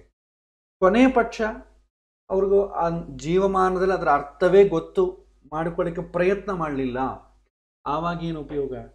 ನೆಕ್ಸ್ಟ್ ಜನ್ರೇಷನ್ ವಾಸನ ಮಾಡ್ತಾನೆ, ಅಟ್ಲೀಸ್ಟ್ ಅದನ್ನು ಮಾಡಲಿ. ವಿಷ್ಣು ಸಹಸ್ರನಾಮ ಪಾರಾಯಣ ಮಾಡ್ತಾರೆ ಭಾಳ ಜನ. ಯಾಕೆ ಪಾರಾಯಣ ಮಾಡೋದು? ಅದರ ಅರ್ಥ ತಿಳ್ಕೊಳ್ಬೇಕು, ಭಗವಂತನಿಗೆ ಅನಂತ ಗುಣಗಳಿದೆ ಅಂತ ತಿಳ್ಕೊಳ್ಳಿ ಅಂತ ಮಾಡ್ತಾರೆ. ಅದು ತಿಳ್ಕೊಳ್ಳೋದ್ರೆ ಏನು ಮಾಡ್ತಾರೆ ನೆಕ್ಸ್ಟು? ಅದು ಇಂದು ಏನೋ ನನಗೆ ಕಷ್ಟ ಬಂದಿದೆ, ಕಷ್ಟ ಬಂದಾಗ ಆ ವಿಷ್ಣು ಸಹಸ್ರನಾಮ ಪಾರಾಯಣ ಮಾಡಿದ್ರೆ ಮಾಡ್ತಾರೆ. ಅದನ್ನು ಅರ್ಥ ತಿಳ್ಕೊಂಡು ಯಾರು ಮಾಡ್ತಾರೆ? ಆದರೆ ಕೊನೆಯ ಪ್ರಯೋಜನ ಏನಂತಂದರೆ, ಅಟ್ಲೀಸ್ಟ್ ತಂದೆ ವಿಷ್ಣು ಸಹಸ್ರನಾಮ ಪಾರಾಯಣ ಮಾಡಿ ಗಟ್ಟಿ ಮಾಡಿದರೆ ನೆಕ್ಸ್ಟ್ ಜನ್ರೇಷನ್ ಮಗನಿಗಾದರೂ ಅವಕಾಶ ಕೊಡ್ತಾನೆ, ಅವನಾದರೂ ತಿಳ್ಕೊತಾನೆ. ನೀನು ಅಟ್ಲೀಸ್ಟ್ ಮುಂದಿನ ಜನರೇಷನ್ಗೆ ಅದು ಉಳಿಸಿದಂಗೆ ಆಗ್ತದೆ. ನಾವು ಮಾಡ್ತಾ ಇಲ್ಲ, ಪಾಪ ಮುಂದೆ ಯಾವನೋ ಮಾಡೋನು ಬರ್ತಾನೆ, ಅವರಿಗೆ ಈ ಸಂಪತ್ತನ್ನು ಇಡಬೇಕೋ ಬೇಡವೋ? ಹಾಗಾಗಿ ಈ ಕಾರಣಕ್ಕಾಗಿ ಆ ಒಂದು ಬಗೆ ಬೆಳೆಸಿಕೊಂಡು ಬರ್ತೇವೆ. ನಾವು ಮಾಡೋಕ್ಕೆ ನಮಗೆ ಪುರುಸೊತ್ತಿಲ್ಲ, ಆಸಕ್ತಿ ಇಲ್ಲ, ಓಕೆ, ಮುಂದಿನ ಜನ್ರೇಷನ್ಗೆ ಇರುತ್ತೇನೋ, ಅದಕ್ಕೇನು ಮಾಡ್ತಾರೆ? ಈ ಸ್ತೋತ್ರ ಹೇಳ್ರಿ ಇಷ್ಟು ಪುಣ್ಯ ಬರುತ್ತೆ ಅಂತ ಏನೋ ಒಂದು ಪಾಪ ಒಂದು ಆಶೆ ಹುಟ್ಟಿಸ್ತಾರೆ. ಇದೇ ಆಶೆ, ಅದರ ಓದಿರೋದ್ರಿಂದ ಕೂಡ ಇಷ್ಟು ಫಲ ಅಂತಿದೆ. ಏನು ಫಲ ಬರುತ್ತೆ? ನೆಕ್ಸ್ಟ್ ಜನ್ರೇಷನ್ ಫಾರ್ವರ್ಡ್ ಮಾಡಿದಷ್ಟಕ್ಕೆ ಏನು ಫಲ ಕೊಡ್ತಾರೋ ಅದು ಕೊಡ್ತಾರೆ ಅಷ್ಟೆ. ಪ್ರತಿಯೊಂದು ಇದನ್ನು ಕೂಡ ಅರ್ಥ ಗೊತ್ತಿಲ್ಲದ್ರೂ ಕೂಡ ನಾವು ಅದನ್ನು ಬೈಹಾಟ ಮಾಡಿ ನಾವು ಪಾರಾಯಣ ಮಾಡೋದ್ರಿಂದ ಏನು ಫಲ? ನೆಕ್ಸ್ಟ್ ಜನ್ರೇಷನ್ಗೆ ಮುಟ್ಟಿಸ್ತೀವಲ್ಲ, ಅದೇ ಫಲ. ಅದಕ್ಕೆ ಇನ್ನೇನು ಫಲ ಇಲ್ಲ. ಯಾಕಂದರೆ ಗೊತ್ತಿದ್ದು ಪಾರಾಯಣ ಮಾಡಬೇಕು, ಗೊತ್ತಿಲ್ಲದ್ರೆ ಏನು ಪಾರಾಯಣ ಮಾಡ್ತೇವೆ? ಎದಕ್ಕೆ ಪಾರಾಯಣ ಮಾಡ್ತೇವೆ? ಗೊತ್ತಿಲ್ಲ. ಆ ಸಂದರ್ಭ ಯಾಕೆ ಮಾಡ್ತಾ ಇದ್ದೀವಿ ಅಂತ ಗೊತ್ತಿದ್ದು ಮಾಡ್ರೆ ಹೋಯ್ತು. ಇಲ್ಲದ್ರೆ ನೆಕ್ಸ್ಟ್ ಜನ್ರೇಷನ್ಗೆ ಫಾರ್ವರ್ಡ್ ಮಾಡ್ತೇವೆ, ಕ್ಯಾರಿ ಫಾರ್ವರ್ಡ್ ಆಗ್ತದೆ. ಅದೇ ನಾವು ಮಾಡುವಂಥ ದೊಡ್ಡ ಉಪಯೋಗ. ಹೀಗೆ ಎಲ್ಲವನ್ನೂ ನನ್ನಿಂದಲೇ ಆಗತ್ತೆ ಅಂತ ತಿಳ್ಕೊಂಡು ಜ್ಞಾನಿಗಳು ಉಪಾಸನೆ ಮಾಡ್ತಾರೆ ಅಂತಂಬುದು ಈ ಒಂದು ಶ್ಲೋಕದ ಅರ್ಥ. ನೆಕ್ಸ್ಟ್ ಮತ್ತೊಂದು ಶ್ಲೋಕವನ್ನು ನೋಡೋಣ. ಮಚ್ಚಿತ್ತ ಮದ್ಗತ ಪ್ರಾಣ ಬೋಧಯಂತಃ ಪರಸ್ಪರಂ ಕಥಯಂತಶ್ಚ ಮಾಂ ನಿತ್ಯಂ ತುಷ್ಯಂತಿ ಚ ರಮಂತಿ ಚ. ಹೀಗೆ ನಿಜವಾದಂಥ ಜ್ಞಾನ ಭಕ್ತಿ ಉಳ್ಳವರಲ್ಲಿ ಉಳ್ಳವರ ಚಿತ್ತದಲ್ಲಿ ಸದಾ ಭಗವಂತನ ಚಿಂತನೆಯೇ ತುಂಬಿರ್ತದೆ. ಚಿತ್ತ ಅಂತಂದರೆ ಏನಿಲ್ಲ ರೀ, ಚಿತ್ತಂ ಸ್ಮರಣ ಕಾರಣಂ ಅಂತ ಹೇಳ್ತಾರೆ. ನಮಗೇನಾದರೂ ಸ್ಮರಣೆ ಆಗ್ತಾ ಇದೆ ಅಂದರೆ ಅದು ಚಿತ್ತಕೋಶದಿಂದನೇ ಆಗ್ತದೆ. ಹೇಳಬೇಕಾದ್ರೆ it's A memory, internal memory. ನಮಗೆ ಸೆಲ್ ಫೋನು ಯೂಸ್ ಮಾಡೋರಿಗೆ ಗೊತ್ತಿರುತ್ತೆ. ಸೆಲ್ ಫೋನ್ ಯೂಸ್ ಮಾಡೋರಿಗೆ ಅವರು ಇಂಟರ್ನಲ್ ಸ್ಟೋರೇಜ್, ಎಕ್ಸ್ಟರ್ನಲ್ ಸ್ಟೋರೇಜ್ ಅಂತ ಇರುತ್ತೆ. ಇಂಟರ್ನಲ್ ಸ್ಟೋರೇಜ್ ಅಂದರೆ ಆ ಸೆಲ್ ಫೋನ್ ಮ್ಯಾನುಫ್ಯಾಕ್ಚರಿಂಗ್ ಮಾಡೋನೇ ಒಂದು 32 GB 16 GB 32 GB ಏನೋ ಸ್ವಲ್ಪ ಮೆಮೊರಿ ಕೊಟ್ಟಿರ್ತಾನೆ. ಅದು ಅಲ್ಲದೆ ನೀವು ಇನ್ನೂ ಜಾಸ್ತಿ ಬೇಕು ಅಂತಂದರೆ external card, memory card slot ಕೊಟ್ಟಿರ್ತಾನೆ. ಮೆಮೊರಿ ಕಾರ್ಡ್ ಕೂಡ MMC, ನಿಮ್ಗೆ ಎಲ್ಲರಿಗೂ ಗೊತ್ತಿದೆ. SD ಕಾರ್ಡ್ ಅಂದರೆ ಎಲ್ಲರಿಗೂ ಗೊತ್ತದೆ. ಆ ಸ್ಲಾಟ್ ಕೊಡ್ತಾನೆ. ಸೊ ನೀವು ಇನ್ನೂ ಜಾಸ್ತಿ ಬೇಕು ಅಂತಂದರೆ, ಅಥವಾ ಕಂಪ್ಯೂಟರ್ ಈ ಒಂದು ಫೋನ್ ಏನಾದರೂ ಡ್ಯಾಮೇಜ್ ಆಯಿತಂದರೆ ನಿಮ್ಮ ಡೇಟಾ ಸೇಫ್ ಆಗಿರಬೇಕಾದ್ರೆ ಈ MMC ಕಾರ್ಡ್ ತೊಗೊಂಡು ಅದರಲ್ಲಿ ಆ್ಯಡ್ ಮಾಡ್ತೇವೆ, ಅದರಲ್ಲಿ ತುಂಬಿಸ್ತೇವೆ. ಆದರೆ ಭಗವಂತ ಕೊಟ್ಟ ಇಲ್ಲಿ ಕೂಡ ನಮಗೆ ಇಂಟರ್ನಲ್ ಸ್ಟೋರೇಜ್, ಎಕ್ಸ್ಟರ್ನಲ್ ಸ್ಟೋರೇಜ್ ಇದೆ. ಭಗವಂತ ಆಲ್ರೆಡಿ ಸಮ್ ಸ್ಟೋರೇಜ್ ಕೊಟ್ಟಿರ್ತಾನೆ, ಮೆಮೊರಿ ಕೊಟ್ಟಿರ್ತಾನೆ. ಯಾಕಂದರೆ ಡೇ ಟು ಡೇ ಆ್ಯಕ್ಟಿವಿಟೀಸ್ ನಡಿಬೇಕಲ್ಲ, ಅದಕ್ಕೆ ಸ್ವಲ್ಪ ಸ್ಟೋರೇಜ್ ಕೊಟ್ಟಿರ್ತಾನೆ. ನಾವು ಈ ಸ್ತೋತ್ರಗಳು ಎಲ್ಲ ಬಾಯ್ಪಾಠ ಮಾಡಿ ಎಲ್ಲಿ ಹಾಕ್ಕೊಂಡಿರ್ತೀವಿ? ಇಂಟರ್ನಲ್ ಮೆಮೊರಿಯಲ್ಲಿ ಹಾಕ್ಕೊಂಡಿರ್ತೀವಿ. ಎಕ್ಸ್ಟರ್ನಲ್ ಮೆಮೊರಿ ಅಂದ್ರೇನು? ನಮಗೇನು ಇದರಲ್ಲಿ ಏನು ಇರಲ್ಲ. ಎಕ್ಸ್ಟರ್ನಲ್ ಮೆಮೊರಿ ಫೋನ್ ಮೆಮೊರಿನೇ ನಮ್ಮ ಎಕ್ಸ್ಟರ್ನಲ್ ಮೆಮೊರಿ. ಯಾರಾದರೂ ಫೋನ್ ನಂಬರ್ ಕೆಲವೊಂದು ಸಮಯದಲ್ಲಿ ನಮ್ಮ ಫೋನ್ ನಂಬರೇ ನಮಗೆ ನೆನಪಿರಲ್ಲ. ನಾವೇ ಸೆಲ್ ಫೋನ್ ನೋಡ್ಕೊಂಡು ನಮ್ಮ ನಂಬರ್ ಇದೆ ಅಂತ ಹೇಳ್ತೇವೆ. ಹಿಂದಿನ ಕಾಲದಲ್ಲಿ ಫೋನ್ ನಂಬರ್ ತಲೆಗೆ ಇಟ್ಕೊಳ್ತಿದ್ರು. ಈಗ ಆಲ್ರೆಡಿ ಫೋನಿಗೆ ಮೆಮೊರಿ ಇದಲ್ವಾ, ಅದರಲ್ಲಿ ಸ್ಟೋರ್ ಮಾಡ್ಕೊಳ್ತೇವೆ. ಫೋನಿನ ಇಂಟರ್ನಲ್ ಎಕ್ಸ್ಟರ್ನಲ್ ಸ್ಟೋರೇಜ್ ಏನಿರುತ್ತೆ ನಮಗೆ ಅದು ಎಕ್ಸ್ಟರ್ನಲ್ ಸ್ಟೋರೇಜ್ ಆಗ್ತದೆ. ಅದನ್ನು ನೋಡಿ ಎಲ್ಲ ಡೀಲ್ ಮಾಡ್ತೇವೆ. ಒಂದು ಸಣ್ಣ ಒಂದು ಕ್ಯಾಲ್ಕುಲೇಷನ್ ಮಾಡಬೇಕಾದ್ರೆ ನಾವು ನಮ್ಮ ತಲೆಯನ್ನು ಉಪಯೋಗಿಸಲ್ಲ, ಅದರಲ್ಲೇ ಉಪಯೋಗಿಸ್ತೇವೆ. ಎಲ್ಲವನ್ನು ಅದರಲ್ಲಿ ಸ್ಟೋರ್ ಮಾಡ್ಕೊಂಡಿರ್ತೀವಿ. This is external. So internal memory ಏನಿದೆ, ನಮಗೆ ಭಗವಂತ ಏನು ಕೊಟ್ಟಿದ್ದಾನೆ, ನಾವೆಲ್ಲವನ್ನು ಏನು ತುಂಬಿಸ್ತೇವೆ, ಅದನ್ನು ಚಿತ್ತ ಅಂತ ಕರಿತೇವೆ. ಈ ಚಿತ್ತಕೋಶದ ಮೇಲೆ ನಮ್ಮ ಕಂಟ್ರೋಲ್ ಇರಲ್ಲ. ಯಾಕೆಂದರೆ ನಮಗೆ ಗೊತ್ತಿಲ್ಲ ಯಾವುದು ಸ್ಟೋರ್ ಮಾಡಬೇಕು, ಯಾವುದು ಸ್ಟೋರ್ ಮಾಡಬಾರ್ದು ಅಂತಂಬುದು ನಮಗೆ ಗೊತ್ತಿಲ್ಲ. ಆದರೂ ಯಾರು ಸ್ಟೋರ್ ಮಾಡ್ತಾರೆ? ನಿಮ್ಮ ಮನಸ್ಸು ಸ್ಟೋರ್ ಮಾಡುತ್ತೆ. ಮನಸ್ಸು, ಬುದ್ಧಿಗಳು ಸ್ಟೋರ್ ಮಾಡುತ್ತೆ. ನಿಮ್ಮ ಕೈಯಲ್ಲಿರಲ್ಲ. ಯಾವುದು ಮರೆತು ಹೋಗಬೇಕು ಅಂತಂಬುದನ್ನೇ ಸ್ಟೋರ್ ಮಾಡುತ್ತೆ, ಯಾವುದು ಮರಿಬೇಡ ಅಂತಂಬುದನ್ನೇ ಸ್ಟೋರ್ ಮಾಡೋದಿಲ್ಲ. ಪುಸ್ತಕ ಇಟ್ಕೊಳ್ತೇವೆ, ಚೆನ್ನಾಗಿ ಓದ್ತೇವೆ, ನೆನಪಿರಬೇಕು ಅಂತ. ಎಕ್ಸಾಮಿನೇಷನ್ ಹಾಲಿಗೆ ಹೋದ್ವಿ, ನೆನಪೇ ಇರೋದಿಲ್ಲ. ಯಾಕಂದರೆ ಚಿತ್ತದಲ್ಲಿ ಇಲ್ಲ, ಅಥವಾ ಚಿತ್ತದಲ್ಲಿದೆ, ಎಲ್ಲಿದೆಯೋ ಗೊತ್ತಿಲ್ಲ. ಓದಿದ್ದೇನೆ, ಎಲ್ಲ ನೆನಪದ, ತಲೆಗಿದೆ, ಆದರೆ ಹೊರಗೆ ಬರ್ತಾ ಇಲ್ಲ. ಏನು ಮಾಡೋದು? ಎಕ್ಸಾಮಿನೇಷನ್ಗೆ ಹೋದಾಗ ಈ ಕ್ವಶ್ಚನ್ ಯಾವ ಉತ್ತರ ಬರಬೇಕು, ಆ ಉತ್ತರನ ಈ ಉತ್ತರನ ಕನ್ಫ್ಯೂಸ್ ಮಾಡ್ಕೊಂಡು ತಲೆ ಚಚ್ಚಿಕೊಡ್ತಾ ಇರ್ತಾರೆ. ಎಲ್ಲ ಒಂದೇ ಥರನೇ ಇದೆ, ಯಾವುದು ಬರಬೇಕು ಆನ್ಸರ್? ತಲೆ ಚಚ್ಚಿಕೊಡ್ತಾರೆ. ಹಾಗಾಗಿ ಚಿತ್ತದಲ್ಲಿ ಸ್ಟೋರ್ ಆಗಿದೆ, ಬಟ್ ಸ್ಮರಣೆ ಆಗ್ತಾ ಇಲ್ಲ, ರೀಕಾಲ್ ಆಗ್ತಾ ಇಲ್ಲ, ಅಥವಾ ಚಿತ್ತದಲ್ಲಿ ಇಲ್ಲ. ಇದು ನಮ್ಮ ಕೈಯಲ್ಲಿ ಇಲ್ಲ. ಅದಕ್ಕೆ ಹಿರಿಯರು ಹೇಳ್ತಾರೆ, ಸಜ್ಜನರ ಸಂಘವನ್ನು ಮಾಡಪ್ಪ, ಕೆಟ್ಟ ವಿಚಾರವನ್ನು ಆಲೋಚನೆ ಮಾಡಬೇಡ, ಇಂದ್ರಿಯಗಳನ್ನು ನಿಯಂತ್ರಣ ಮಾಡಬೇಕು ಅಂತ ನಾವು 1 ರಿಂದ 6 ಅಧ್ಯಾಯವರೆಗೂ ನೋಡುತ್ತೇವೆ. ಮಾಡುವುದರ ಉದ್ದೇಶ ಏನಂತಂದರೆ, ಇಂದ್ರಿಯಗಳಿಂದ ನಾವು ಯಾವುದನ್ನು ಪದೇ ಪದೇ ಒಂದು ಕೆಟ್ಟ ವಿಷಯವನ್ನು ನಾವು ಆಲೋಚನೆ ಮಾಡ್ತೀವೋ ಆಟೋಮೆಟಿಕ್ಕಾಗಿ ಅದು ಸ್ಟೋರ್ ಆಗಿಬಿಡ್ತದೆ. ಒಂದು ವಿಷಯ, ಒಳ್ಳೆಯ ವಿಷಯಕ್ಕಿಂತಲೂ ಕೆಟ್ಟ ವಿಷಯ ಬೇಗ ಸ್ಟೋರ್ ಆಗ್ತದೆ, ತುಂಬ ಬೇಗ ಸ್ಟೋರ್ ಆಗ್ತದೆ. ಒಳ್ಳೆಯ ವಿಚಾರ ಬೇಗ ಸ್ಟೋರ್ ಆಗಲ್ಲ, ಅದರಲ್ಲಿ ನಮ್ಗೆ ಆಸಕ್ತಿ ಇರಲ್ಲ. ಕೆಟ್ಟ ವಿಚಾರ ಭಾಳ ಬೇಗ ಸ್ಟೋರ್ ಆಗುತ್ತೆ. ಒಂದು ಟೀಚರ್ ಒಂದು ಪಾಠವನ್ನು ಹೇಳ್ತಾರೆ, ಆತ ಏನು ಹೇಳಿದ ಅದೆಲ್ಲ ಎಲ್ಲರೂ ಬಿಟ್ಬಿಡ್ತಾರೆ. ಆತನ ಒಳ್ಳೆಯ ನಡತೆ ಅದೆಲ್ಲ ಬಿಟ್ಬಿಡ್ತಾರೆ. ಟೀಚರ್ ಇಲ್ಲಿ ಪಾಠ ಹೇಳಿ ಹೊರಗಡೆ ಹೋಗಿ ಏನಾದರೂ ಒಂದು ಸಿಗರೇಟ್ ಕುಡ್ತಾ ಇದ್ದೆ, ಒಂದು ಬಾರ್ ಒಳಗೆ ಹೋದಂದರೆ ಅದು ಎಲ್ಲರಿಗೂ ನೆನಪಿರುತ್ತೆ. ಎಲ್ಲ ಬಂದು ಪ್ರಚಾರ ಮಾಡ್ತಾರೆ. ನಿಂಗೆ ಆ ಟೀಚರ್ ಗೊತ್ತಾ, ನಾನು ಮಾರ್ಕೆಟಲ್ಲಿ ಹೋಗ್ತಾ ಇದ್ದರೆ ಅವ್ರು ಬಾರ್ ಒಳಗೆ ಹೋಗ್ತಾ ಇದ್ದೆ, ಎದಕ್ಕೆ ಹೋಗ್ತಾ ಇದ್ರು ಅದೆಲ್ಲ ಏನು ಹೇಳಿಲ್ಲ, ಬಾರಲ್ಲಿ ಹೋಗ್ತಾ ಇದ್ದ ಅಂತ ಕುಡಿತಾ ಇದ್ದ ಅಂತಾರೆ. ಬಾರ್ ಒಳಗೆ ಹೋಗ್ತಾ ಇದ್ರು, ಅಥವಾ ಅವ್ರ ಮಿತ್ರ ಯಾರೋ ಇರ್ಬೋದು, ಮಿತ್ರನ ಭೇಟಿಯಾಗ ಹೋಗ್ಬೋದು, ಹೋದವರೆಲ್ಲ ಕುಡಿಬೇಕು ಅಂತಲೇ ಇಲ್ಲ. ಸೊ ಈ ಥರ ಕೆಟ್ಟ ವಿಚಾರವನ್ನು ನಾವು ಬೇಗ ಗ್ರಹಣ ಮಾಡಿಬಿಡ್ತೀವಿ. ಅದಕ್ಕೆ ಹೇಳ್ತಾರೆ, ಸಜ್ಜನರ ಸಹವಾಸ ಮಾಡ್ರಪ್ಪ. ಯಾಕಂದರೆ ಒಳ್ಳೆಯ ವಿಷಯ ಪ್ರಯತ್ನಪೂರ್ವಕವಾಗಿ ಸ್ಟೋರ್ ಆಗ್ತದೆ, ಕೆಟ್ಟ ವಿಚಾರ ಜಾಸ್ತಿ ಸಮಯ ಬೇಕಾಗಿಲ್ಲ, ಆಟೋಮೆಟಿಕ್ ಸ್ಟೋರ್ ಆಗ್ತದೆ. ಅದಕ್ಕೇನು ಟ್ರಿಗರ್ ಮಾಡಿದ್ರೆ ಸಾಕು, ನೆನಪು ಬೇಗ ಇರ್ತದೆ. ಇವತ್ತಿನ ಸಮಾಜದಷ್ಟೇ ಹಾಗೇ ಇದೆ. ಹಾಗಾಗಿ ಇಲ್ಲಿ ಏನು ಹೇಳ್ತಾರೆ, ಭಕ್ತಿ ಉಳ್ಳವರ ಚಿತ್ತದಲ್ಲಿ, ಅಂದರೆ ಯಾರಿಗೆ ಭಗವಂತ ಅಂತಂದ್ರೆ ನ್ಯಾಚುರಲ್ ಆಗಿ ಪ್ರೀತಿ ಬರುತ್ತೋ ಅದನ್ನೇ ಇಲ್ಲಿ ಭಕ್ತಿ. ನ್ಯಾಚುರಲ್ ಆಗಿ ಪ್ರೀತಿ ಬರಬೇಕು ದೇವರ ಮೇಲೆ, ಆರ್ಟಿಫಿಷಿಯಲ್ ಅಲ್ಲ. ಏನೋ ನನಗೆ ಸಂಕಟ ಬಂದಿದೆ ಎಂದು ನಾವು ನೋಡಿದ್ವಿ, ಆರ್ತರು, ಜಿಜ್ಞಾಸಿಗಳು, ಅರ್ಥಾರ್ಥಿಗಳು, ಜ್ಞಾನಿಗಳು. ಈ ಥರ 4 ಭಗವಂತನ ಭಕ್ತರಲ್ಲಿ 4 ಕ್ಯಾಟಗರಿ ನೋಡ್ತೇವೆ. ಆರ್ತರು ಅಂದರೆ ಸಂಕಟ ಬಂದಾಗ ವೆಂಕಟರಮಣ ಅನ್ನೋರು. ಇಲ್ಲಿ ನ್ಯಾಚುರಲ್ ಆಗಿರುವಂಥ ಭಕ್ತಿಗೆ ಸಾಧನೆ ಸಾಧ್ಯತೆ ಇಲ್ಲ. ಜಿಜ್ಞಾಸಿಗಳು ಅಂದರೆ ಯಾವುದೋ ಒಂದು ಸಬ್ಜೆಕ್ಟನ್ನು ಕಲಿಬೇಕು, ಆ ಸಂದರ್ಭಕ್ಕೆ ಮಾತ್ರವೇ ದೇವರನ್ನು ಇಟ್ಕೊಳ್ತೇವೆ, ಆಮೇಲೆ ಗಾಳಿಗೆ ಬಿಟ್ಟುಬಿಡ್ತೇವೆ. ನಮ್ಮಲ್ಲಿ ದ್ವೈತಾದ್ವೈತ ವಿಶಿಷ್ಟಾದ್ವೈತ ಸಿದ್ಧಾಂತಗಳಿದೆ, ಅದನ್ನು ನಾವು ಒಪ್ಪಬೇಕು, ನಾವು ಕಲ್ತ್ಕೊಳ್ಬೇಕು ಅಂದರೆ ದೇವರನ್ನು ಹಿಡ್ಕೊಳ್ಬೇಕು, ಇಲ್ಲದ್ರೆ ಸಾಧ್ಯ ಇಲ್ಲ. ಅದಕ್ಕೆ ಎಷ್ಟು ಬೇಕೋ ಅಷ್ಟು ಹಿಡ್ಕೊಳ್ತೇವೆ, ಉಳಿದೋದು ಏನು ಮಾಡ್ತೇವೆ ನಾವು ಎಲ್ಲ ಕಲ್ತು ಏನು ಮಾಡ್ತೇವೆ, ವಾದೋಪವಾದ ಮಾಡಿಕೊಂಡು ನಮಗೆ ಎಷ್ಟು ನಮ್ಮ ಎಫಿಷಿಯನ್ಸಿ ಇದೆ ಅಂತ ಪ್ರೂವ್ ಮಾಡಿಕೊಂಡು ಅದರಿಂದ ನಾವು ಏನು ಬೆನಿಫಿಟ್ ಹೊಡಿಬೇಕು ಅಂತ ನೋಡ್ತಾ ಇರ್ತೇವೆ. ಇದು ಜಿಜ್ಞಾಸಿಗಳು. ಅದು ಪಾಸಿಟಿವ್ ಆಗ್ಬೋದು, ನೆಗೆಟಿವ್ ಆಗ್ಬೋದು. ಅರ್ಥಾರ್ಥಿಗಳು ಕೇವಲ ಲೌಕಿಕ ಪ್ರಾಪಂಚಿಕ ಭೋಗಗಳನ್ನು ಪಡೆಯೋದಕ್ಕೋಸ್ಕರವೇ ಭಗವಂತನ ಆಶ್ರಯ ಮಾಡೋರು. ಇದರಲ್ಲೂ ನ್ಯಾಚುರಲ್ ಆಗಿ ಪ್ರೀತಿ ಇರಲ್ಲ. ಜ್ಞಾನಿಗಳು ಅವರು ಭಗವಂತನ ಹತ್ರ ಏನೂ ಬಯಸಲ್ಲ. ನಾನು ಯಾಕೆ ಬಂದಿದ್ದೇನೆ, ಎಲ್ಲಿಗೆ ಹೋಗ್ತೇನೆ, ನನಗೆ ಏನು ಸಪೋರ್ಟ್ ಮಾಡ್ತೀನಿ, ಇಷ್ಟೇ ಭಗವಂತನ ಹತ್ರ ಡೀಲಿಂಗ್ ಅಷ್ಟೆ. ಬೇರೆ ಲೌಕಿಕ ಪ್ರಾಪಂಚಿಕದ ಭೋಗದ ಬಗ್ಗೆ ಏನೂ ಕೇಳಲ್ಲ. ಇವ್ರನ್ನ ಜ್ಞಾನಿಗಳು ಅಂತೇವೆ. ಇಲ್ಲಿ ನ್ಯಾಚುರಲ್ ಆಗಿರುತ್ತೆ ಪ್ರೀತಿ. ನಮಗೆ ಗೊತ್ತಿರಲ್ವಾ, ಯಾರಾದರೂ ನಮ್ಮ ಫ್ರೆಂಡ್ಸ್ ಆಗಲಿ ಬಂಧು ಬಳಗ ಯಾರಾದರೂ ನಿಮ್ಮ ಮನೆಗೆ ಬರಬೇಕು ಅಂತ ಕೂತಾ ಇದ್ದೀನಿ, ನಿನ್ನ ಮನೆಗೆ ಮಾತಾಡಬೇಕು ಅಂತ ಇದ್ದಾನೆ ಅಂದ್ಕೊಂಡ್ರೆ ನಮಗೆ ಗೊತ್ತಾಗಲ್ವಾ ಅವನು ಯಾಕೆ ನಮ್ಮ ಮನೆಗೆ ಬರ್ತಾ ಇದ್ದಾನೆ, ಯಾವ ಉದ್ದೇಶ ಇಟ್ಕೊಂಡು ಬರ್ತಾ ಇದ್ದಾನೆ, ನಮಗೆ ಗೊತ್ತಾಗಲ್ವಾ? ಈಸಿಯಾಗಿ ಗೊತ್ತಾಗುತ್ತೆ. ಎಂದೂ ಬರಲದ್ದು ನೀವು ಯಾಕೆ ನಮ್ಮ ಮನೆಗೆ ಬರ್ತಾ ಇದ್ದಾನೆ, ಏನು ಎಕ್ಸ್ಪೆಕ್ಟ್ ಮಾಡ್ಬೋದು, ಬಂದ ಮೇಲೆ ಚೆನ್ನಾಗಿದ್ದೀರಾ ಎಲ್ಲ ಹೇಳ್ತಾನೆ. ಕೊನೆಗೆ ನಂಗೆ ಈ ಥರ ಹೆಲ್ಪ್ ಬೇಕಾಗಿದೆ ಅಂತ ಕೇಳ್ತಾನೆ. ಆವಾಗ ಇದಕ್ಕೆ ಬಂದೀಯಾ, ಇಲ್ಲಾಂದ್ರೆ ನೀ ಯಾಕೆ ಬರ್ತೀನಿ ಅಂತ ನಾವು ಮನಸ್ಸಲ್ಲಿ ಅಂದುಕೊಳ್ತೇವೆ. ಅಂದರೆ ಅವರಲ್ಲಿರೋ ಸ್ನೇಹ ನ್ಯಾಚುರಲ್ ಇಲ್ಲ, ಆರ್ಟಿಫಿಷಿಯಲ್ ಅಂತ ನಮಗೆ ಹೆಂಗೆ ಗೊತ್ತಾಗುತ್ತೋ? ಭಗವಂತನ ಮೇಲೆ ಭಕ್ತಿ ಕೂಡ ನ್ಯಾಚುರಲ್ ಆಗಿದೆಯಾ ಆರ್ಟಿಫಿಷಿಯಲ್ ಇದೆ ಅಂತ ಗೊತ್ತಾಗ್ಬಿಡ್ತದೆ. ಆದರೆ ಜ್ಞಾನಿಗಳೇನಿದ್ದಾರೆ, ಜ್ಞಾನಿಗಳಲ್ಲಿರುವಂಥ ಭಕ್ತಿ ಅವರ ಚಿತ್ತದಲ್ಲಿ ಸದಾ ಭಗವಂತನ ಚಿಂತನೆಯೇ ತುಂಬಿಕೊಂಡಿರ್ತದೆ. ಯಾಕಂದರೆ ನ್ಯಾಚುರಲ್ ಆಗಿರುತ್ತೆ. ಭಗವಂತನ ಏನು ಎಕ್ಸ್ಪೆಕ್ಟ್ ಮಾಡದೆ ಭಗವಂತನನ್ನೇ ಪ್ರಾರ್ಥನೆ ಮಾಡ್ತಾ ಇರೋನಿಗೆ ಅವನ ಚಿತ್ತದಲ್ಲಿ ಭಗವಂತನ ಬಗ್ಗೆ ಇರುತ್ತೆ. ಅವರ ಮನಸ್ಸು ಭಗವನ್ಮಯವಾಗಿಬಿಡುತ್ತದೆ.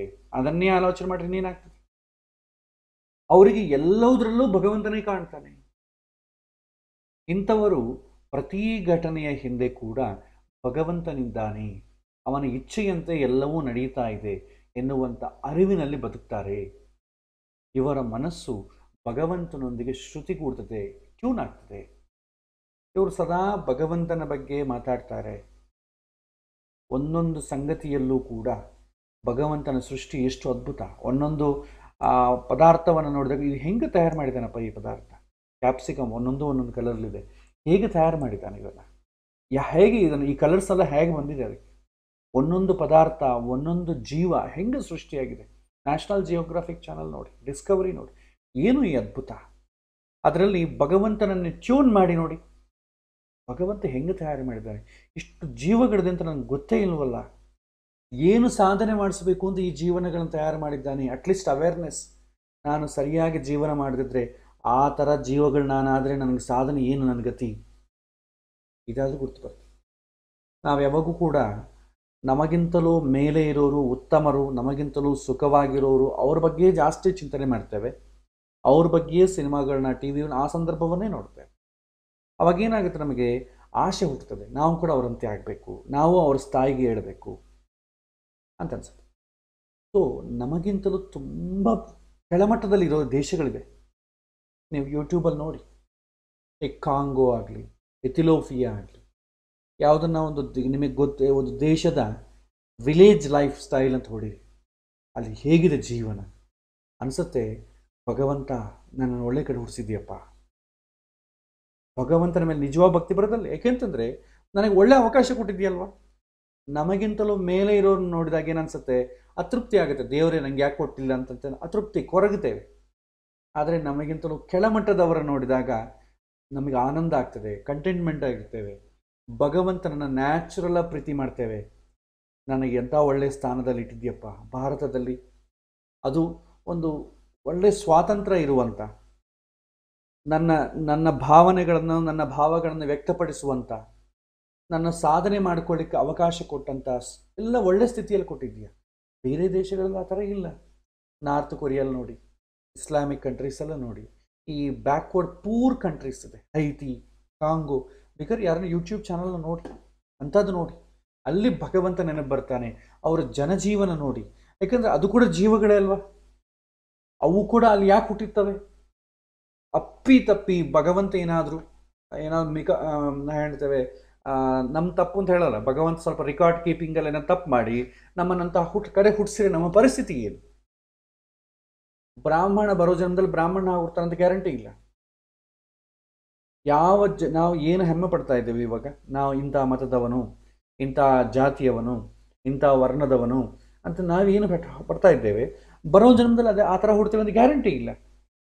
ಈ ಜನ್ಮದಲ್ಲಿ ನಾನು ದ್ವೈತ ಆಗಿದ್ದೀನಿ, ಬರೋ ಜನ್ಮದಲ್ಲಿ ದ್ವೈತದಲ್ಲಿ ಹುಡ್ತೀನ? ಈ ಜನ್ಮದಲ್ಲಿ ಬ್ರಾಹ್ಮಣ, ಬರೋ ಜನ್ಮದಲ್ಲಿ ಬ್ರಾಹ್ಮಣನಾಗಿ ಹುಡ್ತೀನ? ಈ ಜನ್ಮದಲ್ಲಿ ಹಿಂದೂ ಆಗಿ ಹುಟ್ಟಿದ್ದೇನೆ, ಬರೋ ಜನ್ಮದಲ್ಲಿ ಹುಡ್ತೀನ? ಈ ಜನ್ಮದಲ್ಲಿ ಭಾರತದಲ್ಲಿ ಹುಟ್ಟಿದ್ದೇನೆ, ಬರೋ ಜನ್ಮದಲ್ಲಿ ಭಾರತದಲ್ಲಿ ಹುಡ್ತೇನೆ ಅಂತ ಗ್ಯಾರಂಟಿ ಇಲ್ಲ. ಇಡೀ ಸೃಷ್ಟಿಯಲ್ಲಿ ಭಗವಂತನೇ ಎಲ್ಲವನ್ನು ಸೃಷ್ಟಿ ಮಾಡಿದಾಗ ನಾವು ಎಲ್ಲಿ ಬೇಕಾದ್ರೂ ಹುಟ್ಟಬಹುದು. ನಮಗೇನು ಪಾಸ್ಪೋರ್ಟ್ ಸಪ್ರೇಟಾಗಿ ಏನಿರಲ್ಲ. ನೀವು ಇವನು ಇಂಡಿಯಾದಲ್ಲೇ, ಈ ಜೀವ ಇಂಡಿಯಾದಲ್ಲೇ ಹುಟ್ಟಬೇಕು ಅಂತ ಏನಿಲ್ಲ, ಎಲ್ಲಿ ಬೇಕಾದ್ರೂ ಹುಟ್ಟಬಹುದು. ನಾವು ಮಾಡಿಕೊಳ್ಳೋ ಸಾಧನದ ಮೇಲೆ ಎಲ್ಲಿ ಬೇಕಾದ್ರೂ ಹುಟ್ಟಿಸ್ಬೋದು. ಅಪ್ಪಿ ತಪ್ಪಿ ನಾವು ಅಂಥ ಕಡೆ ಹುಟ್ಟಿದರೆ ನಾವು ಹೇಗೆ, ನಮ್ಮ ಜೀವನ ಹೇಗಿರುತ್ತೆ? ಇಂಥದ್ದು ಚಿಂತನೆ ಮಾಡಿದರೆ ಭಗವಂತ ಎಷ್ಟು ಕರುಣಾಳು ಅಂತ ಗೊತ್ತಾಗ್ತದೆ. ನಾವು ಹಿಂದಿನ ಜನ್ಮದಲ್ಲಿ ಏನೋ ಸಾಧನೆ ಮಾಡಿಕೊಂಡೇ ಇದ್ದೇವೆ, ಇಲ್ಲದ್ರೆ ಇಂಥ ಕಡೆ ನಾವು ಹುಟ್ಟೋದಿಲ್ಲ. ಅದಕ್ಕೆ ನಮಗಿಂತಲೂ ಮೇಲೆ ಇರೋರನ್ನ ನೋಡಿಕೊಂಡು, ಮೇಲೆ ಇರೋ ಸ್ಥಿತಿಯನ್ನು ನೋಡಿಕೊಂಡ್ರೆ ಜೀವನ ಎಲ್ಲ ಅತೃಪ್ತಿ. ಭಗವಂತ ನನ್ನನ್ನು ಯಾಕೆ ಹಿಂಗೆ ಮಾಡಿದ್ದಾನೆ, ನನ್ನ ಯಾಕೆ ಹಿಂಗೆ ಅವಕಾಶ ಕೊಟ್ಟಿಲ್ಲ, ಅವ್ರಿಗೆ ಯಾಕೆ ಅವಕಾಶ ಕೊಡ್ತಾನೆ ಅಂತೇಳಿ ಭಗವಂತನ ಏನೂ ಮಾಡಿಲ್ಲ ಅಂತ ಬೈಕೊಂಡು ಕೊರಗಬೇಕಾದೆ ನಾವು. ಜೀವಮಾನದಲ್ಲಿ ನನಗೆ ಸುಖವೇ ಇಲ್ಲ, ಎಂದೂ ಕಷ್ಟವೇ ಕೊಟ್ಟಿದ್ದಾನೆ ಅಂತಂಬೋರೆಲ್ಲ ಕೂಡ ಕೆಲವಿನ ನೋಡಿ ಹೇಗೆ ಭಗವಂತ ಎಷ್ಟು ಕರುಣಾಳು ಅಂತ ನಮಗೆ ಗೊತ್ತಾಗ್ತದೆ. ಭಗವಂತನ ಸೃಷ್ಟಿ ಎಷ್ಟು ಅದ್ಭುತ ಎನ್ನುವಂತೆ ಇವರು ವಿಶ್ಲೇಷಣೆ ಮಾಡ್ತಾರೆ. ಯಾರು? ಜ್ಞಾನಿಗಳು. ತಮ್ಮ ಜೀವನದ ಪ್ರತಿಯೊಂದು ಘಟನೆಯನ್ನು ಕೂಡ ಇವರು ಭಗವಂತನ ಪ್ರಸಾದ ಅಂತ ಇನ್ನೂ ಸ್ವೀಕಾರ ಮಾಡ್ತಾರೆ ನೋಡಿ. ಯಾಕಂದರೆ ನಮಗಿಂತಲೂ ಕೆಳಗಿರೋ ಜನನ ನೋಡಿದರೆ, ಕೆಳಗಿರೋ ಜೀವವನ್ನು ನೋಡಿದರೆ, ನಾವು ಬಳಸೋದಕ್ಕಿಂತಲೂ ಕೆಳಮಟ್ಟದಲ್ಲಿರುವಂಥ ವಸ್ತುಗಳನ್ನು ನೋಡಿದ್ರೆ ನಮಗೇನು ಅನಿಸುತ್ತೆ? We are very happy. ಯಾರ ಮನೆಗನ್ನ ಹೋಗಿ ಅವ್ರ ಮನೆಗಿನ್ನ ಪೋರ್ಟಬಲ್ CRT ಮಾನಿಟರ್ ಇರುವಂಥ ಟಿವಿಯನ್ನು ಬಳಸ್ತಾ ಇದ್ರೆ ಅಂದ್ಕೊಳ್ಳಿ, ನಮ್ಮ ಮನೆಗೆ ಸ್ಮಾರ್ಟ್ ಟಿವಿ ಇದೆ, ವಿ ಫೀಲ್ ವೆರಿ ಹ್ಯಾಪಿ. ನಮ್ಮ ಮನೆಗೆ ಈ ಥರ ಟಿವಿ ಇಲ್ಲ, ನಾವು ಚೆನ್ನಾಗೇ ಇದ್ದೇವೆ ಅನ್ಸುತ್ತೆ. ಅದೇ 70 ಇಂಚು 100 ಇಂಚು ಅಡಿ ಟಿವಿ ಇರೋರ ಮನೆಗೆ ಹೋಗಿ ನಿಮಗೇನಾಗುತ್ತೆ? ಅಯ್ಯೋ, ನಮ್ಮ ಮನೆಗೆ ಇವ್ರ ಮನೆಗೇನೋ ದೊಡ್ಡ ಟಿವಿ ಇದಲ್ಲ, ನಮ್ಮ ಮನೆಗಿಂತಲೂ ದೊಡ್ಡದಾಗಿದ್ದಲ್ಲ, ಇಂಥದ್ದು ನಾವ್ಯಾವ ಪಡ್ಕೋತೇವೆ, ಇಂಥ ಕಾರ್ ನಾವ್ಯಾವ ತೊಗೊಳ್ತೇವೆ, ಇಂಥ ಥರ ಮನೆ ನಾವ್ಯಾವ ಕಟ್ಕೊಳ್ತೇವೆ. ಇದೇ ನಮ್ಮ ಜೀವನ ಅತೃಪ್ತಿಗೊಳಗಾಗ್ತದೆ. ಸೊ ಮನಸ್ಸಲ್ಲಿರೋ ಅದ್ಭುತ ಇದೆ. ನಿಮಗಿಂತಲೂ ಜಾಸ್ತಿ ಇರೋರು ನೋಡ್ರೆ ಒಂಥರ ರಿಯಾಕ್ಟ್ ಮಾಡ್ತದೆ, ನಿಮಗಿಂತಲೂ ಕೆಳಗಿರೋರು ನೋಡ್ರೆ ಒಂಥರ ರಿಯಾಕ್ಟ್ ಮಾಡ್ತದೆ. ವಿಚ್ ಈಸ್ ಸೇಫ್ ಅಂತ ನೀವು ನಿರ್ಧಾರ ಮಾಡಿಕೊಳ್ಳಬೇಕು ಅಂತ ಶಾಸ್ತ್ರಕಾರ ಹೇಳ್ತಾರೆ. ನಮಗಿಂತಲೂ ಕೆಳಮಟ್ಟದಲ್ಲಿರೋ ನೋಡಿ ನಾವು ಅಭ್ಯಾಸ ಮಾಡಿಕೊಂಡಾಗ ಭಗವಂತ ನನಗೆ ಒಳ್ಳೆಯ ಅವಕಾಶ ಕೊಟ್ಟಿದ್ದಾನೆ, ಈ ಅವಕಾಶ ಬಿಟ್ಟರೆ ನಾವು ಮತ್ತೆ ಅವ್ರ ಥರ ಆದರೆ ನಮಗಿನ್ನು ಜೀವನ ಮಾಡಲಿಕ್ಕೆ ಏನಿಲ್ಲ, ಭಗವಂತಕ್ಕೂ ಅವಕಾಶ ಕೊಟ್ಟಾಗೆ ಚೆನ್ನಾಗಿ ನಾವು ಉಪಯೋಗ ಮಾಡಿಕೊಳ್ಳೋಣ ಅಂತ ಹೇಳಿ ನಮಗಿಂತಲೂ ನಮಗೆ ಕೆಳಗೆ ಇರೋರನ್ನ ದಿನಾಗೂ ನೋಡಿ, ಅವರನ್ನು ನೋಡಿ ನಾವು ತಿಳ್ಕೊಂಡು ನಮ್ಮ ಸೆಲ್ಫ್ ಮೋಟಿವೇಶನ್ ಮಾಡಿಕೊಳ್ಳಬೇಕು. ಸೊ ಅದಕ್ಕೆ ಜ್ಞಾನಿಗಳೇನು ಮಾಡ್ತಾರೆ, ಸದಾ ಭಗವಂತ ಸೃಷ್ಟಿ ಮಾಡಿದಂಥ ಪ್ರತಿಯೊಂದು ವಿಚಾರದಲ್ಲಿ ಎಷ್ಟು ಅದ್ಭುತ ಅದೇ ತಲೆಗಿರುತ್ತೆ, ಬೇರೆ ಸ್ವಾರ್ಥಪೂರಿತವಾದಂಥ ಯಾವುದೋ ಅವ್ರ ತಲೆಗಿರಲ್ಲ. ಇವರು ಲೋಕ ವ್ಯವಹಾರದ ಮಾತನ್ನು ಬಿಟ್ಟು ಭಗವಂತನ ವಿಚಾರ ಮಾತಾಡ್ತಾ ಸದಾ ಆನಂದ ಪಡ್ತಾ ಇರ್ತಾರೆ. ಇದು ಈ ಶ್ಲೋಕದ ಅರ್ಥ. ನಂತರ ಮತ್ತೊಂದು ಶ್ಲೋಕವನ್ನು ನೋಡೋಣ. ತೇಷಾಂ ಸತತಯುಕ್ತಾನಾಂ ಭಜತಾಂ ಪ್ರೀತಿಪೂರ್ವಕಂ ದದಾಮಿ ಬುದ್ಧಿಯೋಗಂ ತಂ ಏನ ಮಾಮುಪಯಾಂತಿತೆ ಅಂತ ಹೇಳ್ತಾರೆ. ಅಂದರೆ ಈ ಶ್ಲೋಕದಲ್ಲಿ ಸತತಯುಕ್ತಾನಾಂ ಎನ್ನುವಲ್ಲಿ ಬರುವ ಯುಕ್ತಿ ಎನ್ನುವ ಶಬ್ದಕ್ಕೆ ಸಂಸ್ಕೃತದಲ್ಲಿ ಅನೇಕ ಅರ್ಥಗಳಿವೆ. ಬಹಳ ಯೋಗ್ಯವಾದ ಆಚಾರ ನಿಷ್ಠೆ ಹೊಂದಿ, ದಾರಿ ತಪ್ಪದೆ, ಮನಸ್ಸು ಜಾರದೆ ಬದುಕುವುದಕ್ಕೆ ಯುಕ್ತಿ ಅಂತ ಹೆಸರು. ಭಗವಂತನ ಅನುಸಂಧಾನಕ್ಕೆ ಪೂರಕವಾದಂಥ ವೇದಾಧ್ಯಯನವನ್ನು ಗ್ರಹಿಸುವುದೇ ಯುಕ್ತಿ. ವೇದಾಧ್ಯಯನ ಅಂತಂದರೆ ಇಲ್ಲಿ ವೇದಾಧ್ಯಯನ ಯಾಕೆ ಮಾಡ್ತೇವೆ? ವೇದದ ಅರ್ಥವನ್ನು ತಿಳ್ಕೊಳ್ಳಿಕ್ಕೆ. ವೇದ ಏನು ಹೇಳಿದೆ, ಅದರಲ್ಲಿ ಯಥಾ ರೀತಿಯಾಗಿ ಹೇಗೆ ಜೀವನ ಮಾಡಬೇಕು ಅಂತ ಇರುತ್ತೆ, ಅದನ್ನು ತಿಳ್ಕೊಳ್ಳಿಕ್ಕೆ ವೇದಾಧ್ಯಯನ. ಇವತ್ತು ನಾವಿರುವಂಥ ಸ್ಥಿತಿಯಲ್ಲಿ ವೇದಾಧ್ಯಯನ ಅಂತಂದರೆ ಏನು? ವೇದಗಳನ್ನು ಪಾರಾಯಣ ಮಾಡೋದು, ಪಾರಾಯಣ ಮಾಡೋದು. ನೀವು ಏನೋ ಅನಾರೋಗ್ಯ ಸಮಸ್ಯೆ ಬಂತು, ಜ್ವರ ಬಂತು, ಡಾಕ್ಟರ್ ಹತ್ರ ಹೋಗ್ತೀರಾ, ಎಲ್ಲ ಟೆಸ್ಟ್ ಮಾಡಿ ಪ್ರಿಸ್ಕ್ರಿಪ್ಷನ್ ಕೊಡ್ತಾನೆ, ಈ ಟ್ಯಾಬ್ಲೆಟ್ಸನ್ನು ಬಳಸಿ. ಪ್ರಿಸ್ಕ್ರಿಪ್ಷನ್ ಯಾಕೆ ಕೊಡ್ತಾರೆ? ಅದನ್ನು ಮೆಡಿಕಲ್ ಶಾಪಿಗೆ ಹೋಗಿ ಆ ಟ್ಯಾಬ್ಲೆಟ್ಸ್ ತಗೊಂಡು ಬಂದು ಆ ಟೈಮಲ್ಲಿ ಅದನ್ನು ಹಾಕ್ಕೊಳ್ಳಬೇಕು. ಇಲ್ಲ, ನೀವು ಆ ಪ್ರಿಸ್ಕ್ರಿಪ್ಷನ್ನ ದಿನಕ್ಕೆ 4 ಸಲ ಪಾರಾಯಣ ಮಾಡಿ. ಪ್ಯಾರಾಸಿಟಮಾಲ್ ಇಷ್ಟು, 1 ಮಧ್ಯಾಹ್ನ 1, ರಾತ್ರಿ 1, ಬೆಳಗ್ಗೆ 1, ಊಟದ ಮುಂಚೆ 1, ಊಟ ಆದಮೇಲೆ 1, ಈ ಥರ ನೀವು ದಿನಾಗೂ ಪಾರಾಯಣ ಮಾಡಿ. ಏನು ಉಪಯೋಗ ಇದೆ? ಅದರಿಂದ ಏನಾದರೂ ಚೇಂಜ್ ಬರುತ್ತಾ ನಿಮಗೆ? ಬಾಯ್ಪಾಠ ಆಗ್ತದೆ ಅಷ್ಟೇ. ಬೇರೆ ಯಾರಾದರೂ ಜ್ವರ ಬಂದಾಗ ಯಾವ್ದು ನನಗೆ ಪ್ಯಾರಾಸಿಟಮಾಲ್ ಕೊಟ್ಟಿದ್ದು ಡಾಕ್ಟ್ರು, ನೀವು ಅದನ್ನು ಹಾಕ್ಕೊಳ್ಳಿ, ಯಾಕಂದರೆ ಅದು ಓದಿ ಪಾರಾಯಣ ಮಾಡಿ ನನಗೆ ಅನುಭವ ಬಂದಿದೆ. ಆದರೆ ಆ ಟ್ಯಾಬ್ಲೆಟ್ ಹಾಕ್ಕೊಂಡ್ರೇ ನಾನು ಕಡಿಮೆ ಆಗೋದು, ಪಾರಾಯಣ ಮಾಡಿದ್ರೆ ಏನು ಕಡಿಮೆ ಆಗಲ್ಲ. ವೇದದಲ್ಲಿ ಕೂಡ ಜೀವನ ಹೆಂಗೆ ಮಾಡಬೇಕು ಅಂತ ನಮಗೆ ಪ್ರಮಾಣ ಇರೋದು ವೇದವೇ. ವೇದ ಅಂದರೆ ಯೂಸರ್ ಮ್ಯಾನ್ಯುವಲ್. ಭಗವಂತ ಒಂದು ಪ್ರಾಡಕ್ಟನ್ನು ಸೃಷ್ಟಿ ಮಾಡಿ ಒಂದು ಯೂಸರ್ ಮ್ಯಾನ್ಯುವಲ್ ಕೊಡ್ತಾನೆ. ಇದನ್ನು ಹೀಗೆ, ಈ ಶರೀರ ಕೊಟ್ಟಿದ್ದೀನಪ್ಪ, ಈ ಶರೀರವನ್ನು ಹೀಗೆ ಬಳಸ್ಕೋಬೇಕು ಅಂತ ಒಂದು ಯೂಸರ್ ಮ್ಯಾನ್ಯುವಲ್. ಆ ಯೂಸರ್ ಮ್ಯಾನ್ಯುವಲ್ಲೇ ವೇದ. ನಾನು ಅದನ್ನು ಪಾರಾಯಣ ಮಾಡ್ತಾ ಇರ್ತೇನೆ ಸಾಕು, ಅದರ ಥರ ಜೀವನ ಮಾಡಲ್ಲ ಅಂದರೆ ಅರ್ಥ ಇದೆ. ದಿನಾಗೂ ಅದನ್ನು ಒಂದ್ಸಲ ಓದ್ಬಿಡ್ತೇವೆ. ಆದರೆ ಯಾಕಂದರೆ ನಮ್ಮ ಪರಿಸ್ಥಿತಿ ಹಾಗೆ ಆಗಿದೆ. ವೇದ ಹೇಳ್ಕೊಡ್ತಾರೆ ವಿದ್ಯಾಪೀಠದಲ್ಲಿ ಅಂದರೆ ಅರ್ಥ ಏನಂತಂದರೆ ವೇದವನ್ನು ಹೇಗೆ ಪಾರಾಯಣ ಮಾಡಬೇಕು ಹೇಳ್ಕೊಡ್ತಾರೆ. ವೇದಾರ್ಥವನ್ನು ಹೇಳಿಕೊಡುವಂಥ ತುಂಬ ಕಡಿಮೆ. ನೀವೇ ಆಸಕ್ತಿಯಿಂದ ಇದಕ್ಕೇನು ಅರ್ಥ ಅಂತ ತಿಳ್ಕೊಳ್ಬೇಕು, ಸಂಸ್ಕೃತ ಜ್ಞಾನ ಬೆಳೆಸಿಕೊಂಡು. ಅದು ಯಾಕಂದರೆ ಇವತ್ತು ನಮಗೆ ಅದನ್ನು ಡಿಕೋಡ್ ಮಾಡುವಂಥ ಜನ ಇಲ್ಲ. ಯಾಕೆಂತಂದರೆ ಅದು ಡಿಕೋಡ್ ಮಾಡಿದ್ರೆ ಏನು ಹೊಟ್ಟೆ ತುಂಬುತ್ತಾ? ಏನೋ ಇಂಗ್ಲೀಷ್ ಓದಿ, 4 ಸೈಂಟಿಫಿಕ್ ಕಾನ್ಸೆಪ್ಟ್ಸ್ ಓದಿ ಅದು ಹೋದರೆ ನಮಗೆ ಹೊಟ್ಟೆ ತುಂಬತ್ತೆ. ಇವತ್ತು ಆಡ್ತಾ ಇರೋದು ಅದೇ. ಆದರೆ ವೇದದನ್ನು ಓದಿ ಡಿಕೋಡಿಂಗ್ ಮಾಡಿದರೆ ನಿಮಗೆ ಯಾರು ಉದ್ಯೋಗ ಕೊಡ್ತಾರೆ? ಯಾರೂ ಉದ್ಯೋಗ ಕೊಡಲ್ಲ. ಅದಕ್ಕಾಗಿ ಇವತ್ತು ಆ ಸ್ಥಿತಿ ಆಗಿಬಿಟ್ಟಿದೆ. ಇವತ್ತು ವೇದವನ್ನು ಚೆನ್ನಾಗಿ ಬಾಯಿಪಾಠ ಮಾಡಿದ್ದೀರಿ, ಅದನ್ನು ಘನಪಾಠ ಮುಂದೆ ಹಿಂದೆ ಚೆನ್ನಾಗಿ ಓದೋದು ಬರಬೇಕು. ಆ ಥರ ಬಂದರೆ ನಿಮಗೇನು ಮಾಡ್ತಾರೆ? ಯಾರಾದರೂ ಆಶೀರ್ವಚನ ಮಾಡಲಿಕ್ಕೆ ಕರೀತಾರೆ, ಒಂದು ಪಂಡಿತರನ್ನ, ಒಂದು 10 ಜನ ಪಂಡಿತರನ್ನ ಕರೆದು ಅವ್ರ ಬಾಯಿಯಿಂದ ಒಂದು ವೇದ ಮಂತ್ರವನ್ನು ಹೇಳಿಸಿ ಆಶೀರ್ವಾದ ಮಾಡಿಸ್ತಾರೆ. ಅವ್ರು ಏನು ಮಂತ್ರ ಹೇಳ್ತಾ ಇದ್ದಾರೆ ನಮಗೆ ಅರ್ಥ ನಮಗೂ ಗೊತ್ತಿಲ್ಲ, ತಿಳ್ಕೊಳ್ಳೋ ಪ್ರಯತ್ನ ಅವರು ಮಾಡಲ್ಲ. ಯಾಕಂದರೆ ಅದು ತಿಳ್ಕೊಳ್ಳೋದ್ರಿಂದ ಏನು ಉಪಯೋಗ? ಪಾರಾಯಣ ಮಾಡಿದ್ರೇನೋ 4 ಕಾಸು ಬರ್ತದೆ. ಮೆಜಾರಿಟಿ ಹೀಗೆ, ಎಲ್ಲರೂ ಅಲ್ಲ, ಮೆಜಾರಿಟಿ ಹೀಗಾಗಿದೆ. ವೇದಾಧ್ಯಯನವನ್ನು ಗ್ರಹಿಸುವುದು ಯುಕ್ತಿ ಅಂತಂದರೆ ವೇದದಲ್ಲಿ ಏನು ಹೇಳಿದ್ದಾರೆ ಜೀವನದ ಅದನ್ನು ಗ್ರಹಿಸೋದು ಅಂತ ಅರ್ಥ. ವೇದ ಪಾರಾಯಣ ಮಾಡೋದು ಅಂತ ಅರ್ಥ. ಭಗವಂತನಲ್ಲಿ ಮನಸ್ಸು ನೆಲೆಗೊಳಿಸುವುದು ಯುಕ್ತಿ.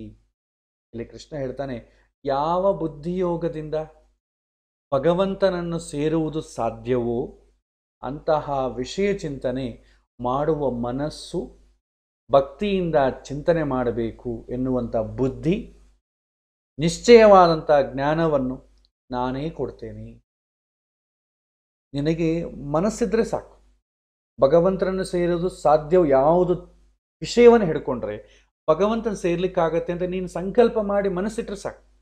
ಅದನ್ನು ಹೇಗೆ ಮುಂದುವರಿಸಬೇಕು ಅದು ಬೇರೆಲ್ಲ ನಾನು ನೋಡ್ಕೊಳ್ತೇನೆ. ನಿಮಗೆ ಮನಸ್ಸು ಇರಲ್ಲ, ಅದರ ಮೇಲೆ ಕಾನ್ಸಂಟ್ರೇಷನ್ ಇರಲ್ಲ, ಆದರೆ ನಾನು ಮಾಡ್ತೇನೆ. ನಾನು ಅದರ ಮೇಲೆ ಮನಸ್ಸು ಕೊಡ್ತೇನೆ, ಅದರ ಮೇಲೆ ಭಕ್ತಿಯನ್ನು ಇಡೋ ಥರ ಬುದ್ಧಿಯನ್ನು ನಾನೇ ಕೊಡ್ತೇನೆ. ನಾನೇ ವಾತಾವರಣ ಬದಲಾವಣೆ ಮಾಡ್ತೇನೆ. ವಾಲ್ಮೀಕಿಗೆ ಆಗಿಲ್ವಾ? ವಾಲ್ಮೀಕಿಗೆ ದಾರಿ ದರೋಡೆ ಮಾಡ್ತಿದ್ದ, ಸರಿದಾರಿಯಲ್ಲಿ ಬರಲಿಲ್ವಾ? ಅವಕಾಶ ಕೊಟ್ಟಿಲ್ವಾ? ಅಜಾಮಿಳ ಇಡೀ ಕಾಮವೇ ಜೀವನ ಅಂತ ಅಂದ್ಕೊಂಡು ಒದ್ದಾಡಿದ್ದ, ಸರಿದಾರಿಯಲ್ಲಿ ಬಡಿಸಿಲ್ವಾ? ಕಷ್ಟಗಳನ್ನು ಕೊಟ್ಟು. ಹಾಗೆ ಉಳಿದದ್ದು ನಾನು ನೋಡ್ಕೊಡ್ತೇನೆ. ನೀನು ಆಸಕ್ತಿಯಿಂದ ಮಾಡಬೇಕು ಅಂತ ಗೊತ್ತಿದ್ರೆ ಸಾಕು.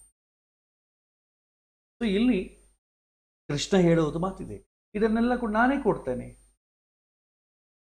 ಭಗವಂತನಲ್ಲಿ ಶರಣಾಗತಿ ಪ್ರೀತಿಯಿಂದ ಅವನನ್ನು ಸೇವಿಸಿದಾಗ ಭಗವಂತನನ್ನು ಸೇರುವ ಮಾರ್ಗವನ್ನು ಭಗವಂತನೇ ತೋರಿಸ್ತಾನೆ. ಆಸಕ್ತಿ ಇರಬೇಕು. ನನ್ನ ಮನುಷ್ಯ ಜೀವನದಲ್ಲಿ ನನ್ನ ಪರ್ಪಸ್ ಏನು ಅಂತ ತಿಳ್ಕೊಳ್ಬೇಕು ಅಂತ ಆಸಕ್ತಿ ಇದ್ರೆ ಸಾಕು, ಉಳಿದದೆಲ್ಲ ಭಗವಂತನೇ ಮಾರ್ಗ ತೋರಿಸ್ತಾನೆ. ತುಂಬ ಹೆಚ್ಚು ಕಷ್ಟಪಡೋದು ಬೇಕಾಗಿಲ್ಲ. ಮತ್ತೊಂದು ಶ್ಲೋಕ, ತೇಷಾ ಮೇವಾನುಕಂಪಾರ್ಥಂ ಅಹಮಜ್ಞಾನಜಂ ತಮಃ ನಾಶಯಾಮ್ಯಾತ್ಮ ಭಾವಸ್ತು ಜ್ಞಾನದೀಪೇನ ಭಾಸ್ವತ ಅಂತ ಹೇಳ್ತಾನೆ. ಭಗವಂತ ನಮ್ಮನ್ನು ಉದ್ಧರಿಸೋದು ಯಾವುದಕ್ಕೋ, ಯಾವುದೋ ಒಂದು ಸ್ವಾರ್ಥಕ್ಕೋಸ್ಕರ ಅಲ್ಲ. ಈಗ ಭಗವಂತಗೆ ಏನು ಪ್ರಯೋಜನ? ಅದೇ ಈಗ ಪ್ರತಿಯೊಂದರಲ್ಲಿ ನಾವು ಹಾಗೆ ನೋಡ್ತೇವೆ. ಸರ್ಕಾರ ನಮಗೆ ಎಷ್ಟೋ ಸೇವೆ ಮಾಡ್ತದೆ, ಅದರ ಹಿಂದೆ ಯಾವುದೋ ಒಂದು ಸ್ವಾರ್ಥ ಇರ್ತದೆ. ಎಲ್ಲರಿಗೂ ವ್ಯಾಕ್ಸಿನ್ ಕೊಡ್ತೇವೆ, ಉಚಿತವಾಗಿ ಕೊಡ್ತೇವೆ, ನಿಮ್ಮ ಆರೋಗ್ಯವೇ ನಮ್ಮ ಮುಖ್ಯ. ಹಿಂದೆ ಏನಿರ್ತದೆ? ಯಾವುದೋ ಒಂದು ಸಿಸ್ಟಮ್ ಇರ್ತದೆ. ಅದು ವ್ಯಾಕ್ಸಿನ್ ಕಂಪನೀಸಿಂದ ಅವ್ರಿಗಾಗುವಂಥ ಪ್ರಯೋಜನಗಳು, ಸರ್ಕಾರಕ್ಕೆ ಬರೋ ಟ್ಯಾಕ್ಸು, ಇದೆಲ್ಲ ಇರ್ತದೆ. ಇವತ್ತು ನಾವು ಜೀವನ ಮಾಡ್ತಾ ಇರೋದೇ ಹುಡುಕರ ಕಟ್ಟುವಂಥ ಟ್ಯಾಕ್ಸಿನಿಂದ ನಾವು ಜೀವನ ಮಾಡ್ತಾ ಇದ್ದೀವಿ. ಸರ್ಕಾರಕ್ಕೆ ಅದೇ ಮೇನ್ ಇನ್ಕಮ್. ಹುಡುಕರು ಕೊಡೋ ಟ್ಯಾಕ್ಸು, ಈ ಪೆಟ್ರೋಲು ಡೀಸೆಲ್ ಏನಿದೆ ಇವುಗಳ ಮೇಲೆ ಜಾಸ್ತಿ, ಯಾವುದು ಟ್ಯಾಕ್ಸ್ ಜಾಸ್ತಿ ಬರುತ್ತೆ ಅದರ ಮೇಲೆ ಜಾಸ್ತಿ ಕಾನ್ಸಂಟ್ರೇಟ್ ಮಾಡ್ತೀವಿ. ಸರ್ಕಾರ ಅಂದರೆ ಯಾರು? ನಾವೇ ತಾನೇ. ಪ್ರಜಾಪ್ರಭುತ್ವ ಅಲ್ವಾ? ನಾವೇ ಪ್ರಜೆಗಳೇ ನಮ್ಮಲ್ಲೇ ಯಾರೋ ಒಬ್ಬರು ಆಯ್ಕೆ ಮಾಡಿಕೊಂಡು ನಾವು ಮೇಲೆ ಕೂಡಿಸ್ತೇವೆ. ನಾವು ಹೇಗಿದ್ದೀವೋ ಅವರು ಹಾಗೆ ಇರ್ತಾರೆ. ಹಿಂದಿನ ಕಾಲ ಯಥಾ ರಾಜ ತಥಾ ಪ್ರಜಾ ಅಂತ ಹಿಂದೆ ಹೇಳ್ತೀವಿ, ಅದು ರಾಚರಿಕ. ಇಲ್ಲಿ ಯಥಾ ಪ್ರಜಾ ತಥಾ ರಾಜ. ಜನಗಳು ಹೇಗಿರ್ತಾರೋ ಜನಗಳಿಂದನೇ ತಾನೆ ರಾಜ್ಯ ಬರೋದು. ನಾವು ಹೇಗಿದ್ದೇವೋ ನಮ್ಮ ಥರನೇ ಅವನು ಇರ್ತಾರೆ. ಈ ರೀತಿ ಯಾವುದೋ ಸ್ವಾರ್ಥ ಇರುತ್ತೆ ಇಲ್ಲಿ. ಆದರೆ ಭಗವಂತ ನಮ್ಮನ್ನು ಉದ್ಧಾರ ಮಾಡೋದು ಯಾವುದೋ ಸ್ವಾರ್ಥಕ್ಕೋಸ್ಕರ ಅಲ್ಲ. ಆತಗೇನೂ ಆಗಬೇಕಾಗಿಲ್ಲ ನಮ್ಮನ್ನು ಉದ್ಧಾರ ಮಾಡೋದು. ಬದಲಿಗೆ ನಮ್ಮ ಮೇಲಿನ ಕರುಣೆಯಿಂದ, ಯಾವ ಸ್ವಾರ್ಥವೂ ಇಲ್ಲ, ಕರುಣೆಯಿಂದ ತನ್ನನ್ನು ಅನನ್ಯವಾಗಿ ಭಕ್ತಿಯಿಂದ ಭಜಿಸಿ ಆರಾಧನೆ ಮಾಡುವ ಭಕ್ತನ ಮೇಲಿನ ಅನುಕಂಪದಿಂದ ಆತ ನಮ್ಮನ್ನು ಉದ್ಧರಿಸುತ್ತಾನೆ. ಆತ ನಮಗೆ ಈಗ ದೇವರೇ ಎಲ್ಲ ನಮಗೆ ಕೊಡೋದು, ಇನ್ನು ದೇವರಿಗೆ ನಾವು ಕೊಡೋದೇನಿದೆ? ಹೋಗ್ಲಿಯಪ್ಪ, ನಾವು ಹುಂಡ್ಯಾಗಿ ದುಡ್ಡು ಹಾಕ್ತೇವೆ ಅಂತ ದೇವರೇನು ಮಾಡ್ತಾರೆ? ಆ ದುಡ್ಡು ಕೊಡೋದೇ ದೇವರು. ದೇವರು ಸೃಷ್ಟಿ ಮಾಡಲದಂಥ ಯಾವುದನ್ನ ಒಂದು ಪದಾರ್ಥವನ್ನು ದೇವರಿಗೆ ಸಮರ್ಪಣೆ ಮಾಡಿ ನೋಡೋಣ, ಆವಾಗ ದೇವರ ಸ್ವಾರ್ಥದಿಂದ ಮಾಡ್ತಿದ್ದೆ ಅಂತ ಅನುಭವ. ನಾವು ಪ್ರತಿಯೊಂದು ದೇವರು ಸೃಷ್ಟಿ ಮಾಡಿದ್ದನ್ನೇ ನಾವು ದೇವರು ರಿಟರ್ನ್ ಮಾಡ್ತೇವೆ. ಇಲ್ಲ, ನಾನು ದೇವರನ್ನ ಭಜಿಸ್ತೇನೆ. ಮನಸ್ಸು ಕೊಟ್ಟವನು ಯಾರು? ಭಗವಂತ. ಆ ಮನಸ್ಸು ಉತ್ತೇಜದಿಂದ ಕೆಲಸ ಮಾಡೋದು ಪರಿವಾರ, ಭಗವಂತನ ಪರಿವಾರದಿಂದಲೇ.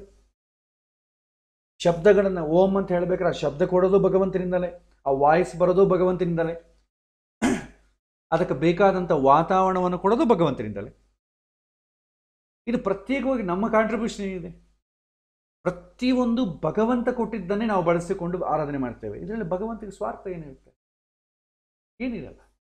ನಾವು ವ್ಯಾಕ್ಸಿನ್ ಹಾಕ್ಕೊಂಡ್ರೆ ಸರ್ಕಾರಕ್ಕೆ ದುಡ್ಡು ಬರುತ್ತೆ, ಹಾಕ್ಕೊಳ್ಳೋದೇ ಇದ್ದರೆ ಅವ್ರಿಗೆ ದುಡ್ಡು ಬರಲ್ಲ. ನೀವು ಟ್ಯಾಕ್ಸ್ ಕಟ್ಟರೆ ಸರ್ಕಾರಕ್ಕೆ ದುಡ್ಡು. ಹಾಗಾಗಿ ನಮ್ಮಿಂದ ಅವ್ರ ಹತ್ರ ಇಲ್ಲದ್ದು ನಮ್ಮ ಹತ್ರ ಎಕ್ಸ್ಪೆಕ್ಟ್ ಮಾಡ್ತಾರೆ. ಸರ್ಕಾರದ ದುಡ್ಡು ಇಲ್ಲದ್ರೆ ನಮ್ಮ ಹತ್ರ ಎಕ್ಸ್ಪೆಕ್ಟ್ ಮಾಡ್ತಾರೆ. ಭಗವಂತ ಹತ್ರ ಏನಿಲ್ಲ, ಎಲ್ಲವೂ ಇದೆ. ಹಾಗಾಗಿ ಆತಗೆ ಯಾವ ಸ್ವಾರ್ಥವೂ ಇಲ್ಲ. ಭಗವಂತ ಕರುಣೆಯಿಂದ, ಅನುಕಂಪದಿಂದ ನಮ್ಮನ್ನು ಉದ್ಧಾರ ಮಾಡ್ತಾನೆ. ಆತ ನಮಗೆ ಕೇವಲ ಬುದ್ಧಿ ಕೊಡುವುದಷ್ಟೇ ಅಲ್ಲ, ನಮ್ಮ ಬುದ್ಧಿಯನ್ನು ಸದಾ ಕವಿದಂಥ ತಮಸ್ಸಿನ ಪೊರೆಯನ್ನು, ಅಜ್ಞಾನದ ಪೊರೆಯನ್ನು ಬಳಚುವವನು ಅವನೇ. ಭಗವಂತನ ಸಹಾಯ ಇಲ್ಲದೆ ನಮ್ಮ ಮನಸ್ಸು, ಬುದ್ಧಿಗೆ ಕವಿದಿರುವಂಥ ಅಜ್ಞಾನದ ಪೊರೆಯನ್ನು ನಾವೇ ತೆಗೆಯಲು ಸಾಧ್ಯವಿಲ್ಲ. ತ್ರಿಗುಣಾತೀತ ಭಗವಂತನೊಬ್ಬನೇ ಈ ಕತ್ತಲನ್ನು ಕಳೆಯಬಲ್ಲ. ಇದರಿಂದ ನಾವು ಯಥಾರ್ಥವನ್ನು ಯಥಾರ್ಥವಾಗಿ ಗ್ರಹಣ ಮಾಡಬಹುದು. ಭಗವಂತ ನಮ್ಮ ಭಾವದಲ್ಲಿ, ಭಕ್ತಿಯಲ್ಲಿ ತುಂಬಿ ನಮ್ಮ ಸ್ವರೂಪ ಜಾಗೃತಗೊಳಿಸಿ ಕೃಪೆಯ ದೃಷ್ಟಿಯ ಬೀರಿ ಎಲ್ಲ ವಿಧದಿಂದ ಬೆಳಕು ನೀಡಿ ಯಥಾರ್ಥವನ್ನು ಕಾಣುವಂತೆ ಮಾಡ್ತಾನೆ. ಅದಕ್ಕಾಗಿ ನನ್ನೊಳಗಿನ ಕತ್ತಲನ್ನು ನೀಗು ಭಗವಂತನೇ ಅಂತ ನಾವು ಆತನಲ್ಲಿ ಶರಣಾಗಬೇಕು. ಜ್ಞಾನದಿಂದನೇ ಎಲ್ಲವೂ ಸಾಧ್ಯ. ಒಳಗೆ ಕತ್ತಲನ್ನು ಇಟ್ಟುಕೊಂಡು ಎಷ್ಟು ಅಧ್ಯಯನ ಮಾಡಿದರೂ ಕೂಡ ಉಪಯೋಗ ಇಲ್ಲ. ಶಾಸ್ತ್ರ ಓದಿದಾಗ ಯಥಾರ್ಥ ತಿಳಿಯಬೇಕಾದರೆ ಭಗವಂತನಲ್ಲಿ ಶರಣಾಗತಿ ಮುಖ್ಯ ಅಂತ ಹೇಳ್ತಾರೆ. ಕೇವಲ ನಾಸ್ತಿಕನಾಗಿ ಶಾಸ್ತ್ರವನ್ನು ಓದಿದ್ರೆ ಏನೂ ಅರ್ಥ ಆಗಲ್ಲ. ಅವನಿಗೆ ತಲೆಯಲ್ಲಿ ಏನಿದೆಯೋ ಆ ಕಾನ್ಸೆಪ್ಟ್ಸೇ ಬರುತ್ತೆ. ಸೊ ಇಲ್ಲಿ ತನಕ ಭಗವಂತನ ಉಪದೇಶ ಮಾಡಿದ. ಈ ಹಂತದಲ್ಲಿ ಅರ್ಜುನ ಕೃಷ್ಣನ ಉಪದೇಶ ಕೇಳಿ ಮೈಮರೆತು ಹೋದ. ಆತನಿಗೆ ತಾನು ಯುದ್ಧರಂಗದಲ್ಲಿ ನಿಂತಿದ್ದೇನೆ ಎನ್ನುವಂಥ ವಿಚಾರವೇ ಮರೆತು ಹೋಗಿ ಕೇವಲ ಕೃಷ್ಣನೊಬ್ಬನೇ ಕಾಣಲಾರಂಭಿಸ್ತಾನೆ. ಮತ್ತೆ ಬರುವಂಥ ಮುಂದಿನ 4 ಶ್ಲೋಕದಲ್ಲಿ ಅರ್ಜುನ ಭಗವಂತನ ಅನಂತ ಶಕ್ತಿಯ ಪಾರಮ್ಯದ ಅನುಸಂಧಾನವನ್ನು ವ್ಯಕ್ತಪಡಿಸುವುದನ್ನು ಕಾಣ್ತೇವೆ. ಸೊ ಮುಂದಿನ ಅರ್ಜುನನ ಶ್ಲೋಕ ಹೇಳುವಂಥ ಕೃಷ್ಣನಲ್ಲಿ ಹೇಳುವಂಥ ವಿಚಾರವನ್ನೆಲ್ಲ ಕೂಡ ಮುಂದಿನ ಅಧ್ಯಾಯದಲ್ಲಿ ನಾವು ನೋಡೋಣ. ಇಲ್ಲಿ ಪ್ರಾಕ್ಟಿಕಲ್ ಆಗಿ ಈ ಭಗವಂತ ಕೊಟ್ಟಂಥ ಈ ಶ್ಲೋಕಗಳು, ಅದರ ಅರ್ಥ ನಾವು ತಿಳ್ಕೊಂಡು ಇವತ್ತಿನ ಹಂತದಲ್ಲಿ ಈ ಇವತ್ತಿನ ಸಾಮಾಜಿಕ ಜೀವನದಲ್ಲಿ ಹೇಗೆ ನಾವು ಅದನ್ನು ಅಳವಡಿಸಿಕೊಳ್ಳಬೇಕು.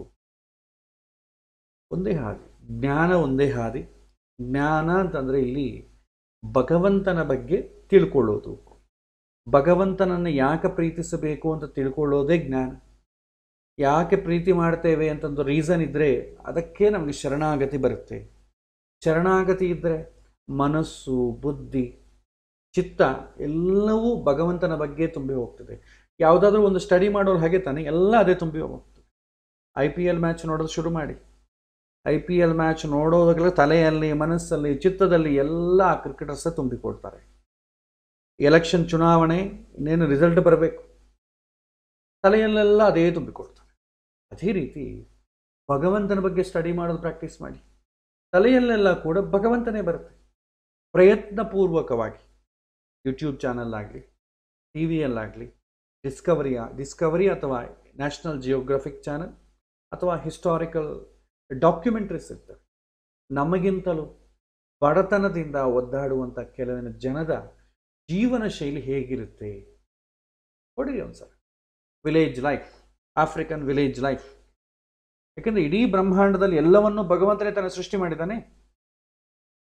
ಎಲ್ಲವನ್ನೂ ಭಗವಂತನೇ ಸೃಷ್ಟಿ ಮಾಡಿದ್ದಾನೆ. ಅವರನ್ನು ಆ ರೀತಿ ಯಾಕೆ ಸೃಷ್ಟಿ ಮಾಡಿದ ಚಿಂತನೆ ಮಾಡೋದು ಶುರು ಮಾಡಿ. ಎಷ್ಟೋ ಜನ ತುಂಬ ಶರೀರ ಆರೋಗ್ಯ ಇಲ್ಲ, ಒಳ್ಳೆಯ ವಸತಿಗಳಿಲ್ಲ, ತಿನ್ನಲಿಕ್ಕೆ ಒಳ್ಳೆಯ ಪದಾರ್ಥ ಇಲ್ಲ. ನಮಗಿಂತಲೂ ನಮಗೆಷ್ಟೋ ಪದಾರ್ಥಗಳಿದೆ ಭಾರತದಲ್ಲಿ, ಬೇರೆ ದೇಶಗಳಲ್ಲಿ ಇಲ್ಲ. ಅಮೆರಿಕ ಅಂತ ಸಂಪನ್ನ ದೇಶದಲ್ಲಿ ಕೂಡ ಒಂದು bread, onion, butter, meet, tomato, onions ಬಿಟ್ಟರೆ ಬೇರೆ ಏನಿಲ್ಲ. ನಮ್ಮ ಥರ ನಾನಾ ರಕವಾದಂಥ ಸೊಪ್ಪುಗಳಲ್ಲಿ ಬೆಳಿತೇವೆ ಅಲ್ಲಿ ಇಲ್ಲ. ಅವ್ರಿಗೆ ಗೊತ್ತಿಲ್ಲ ಅದನ್ನು ಏನು ಮಾಡಬೇಕು, ಹೇಗೆ ಮಾಡಬೇಕು ಕೂಡ ಗೊತ್ತಿಲ್ಲ. ಹಾಗಾಗಿ ಕೆಲವಿನ ಡಾಕ್ಯುಮೆಂಟ್ರೀಸ್ ನೋಡಿ, ಪ್ರಯತ್ನಪೂರ್ವಕವಾಗಿ ಇವತ್ತಿನ ಪ್ರತಿ ನಾವು ಇದೇ ಮಾಡಬೇಕು.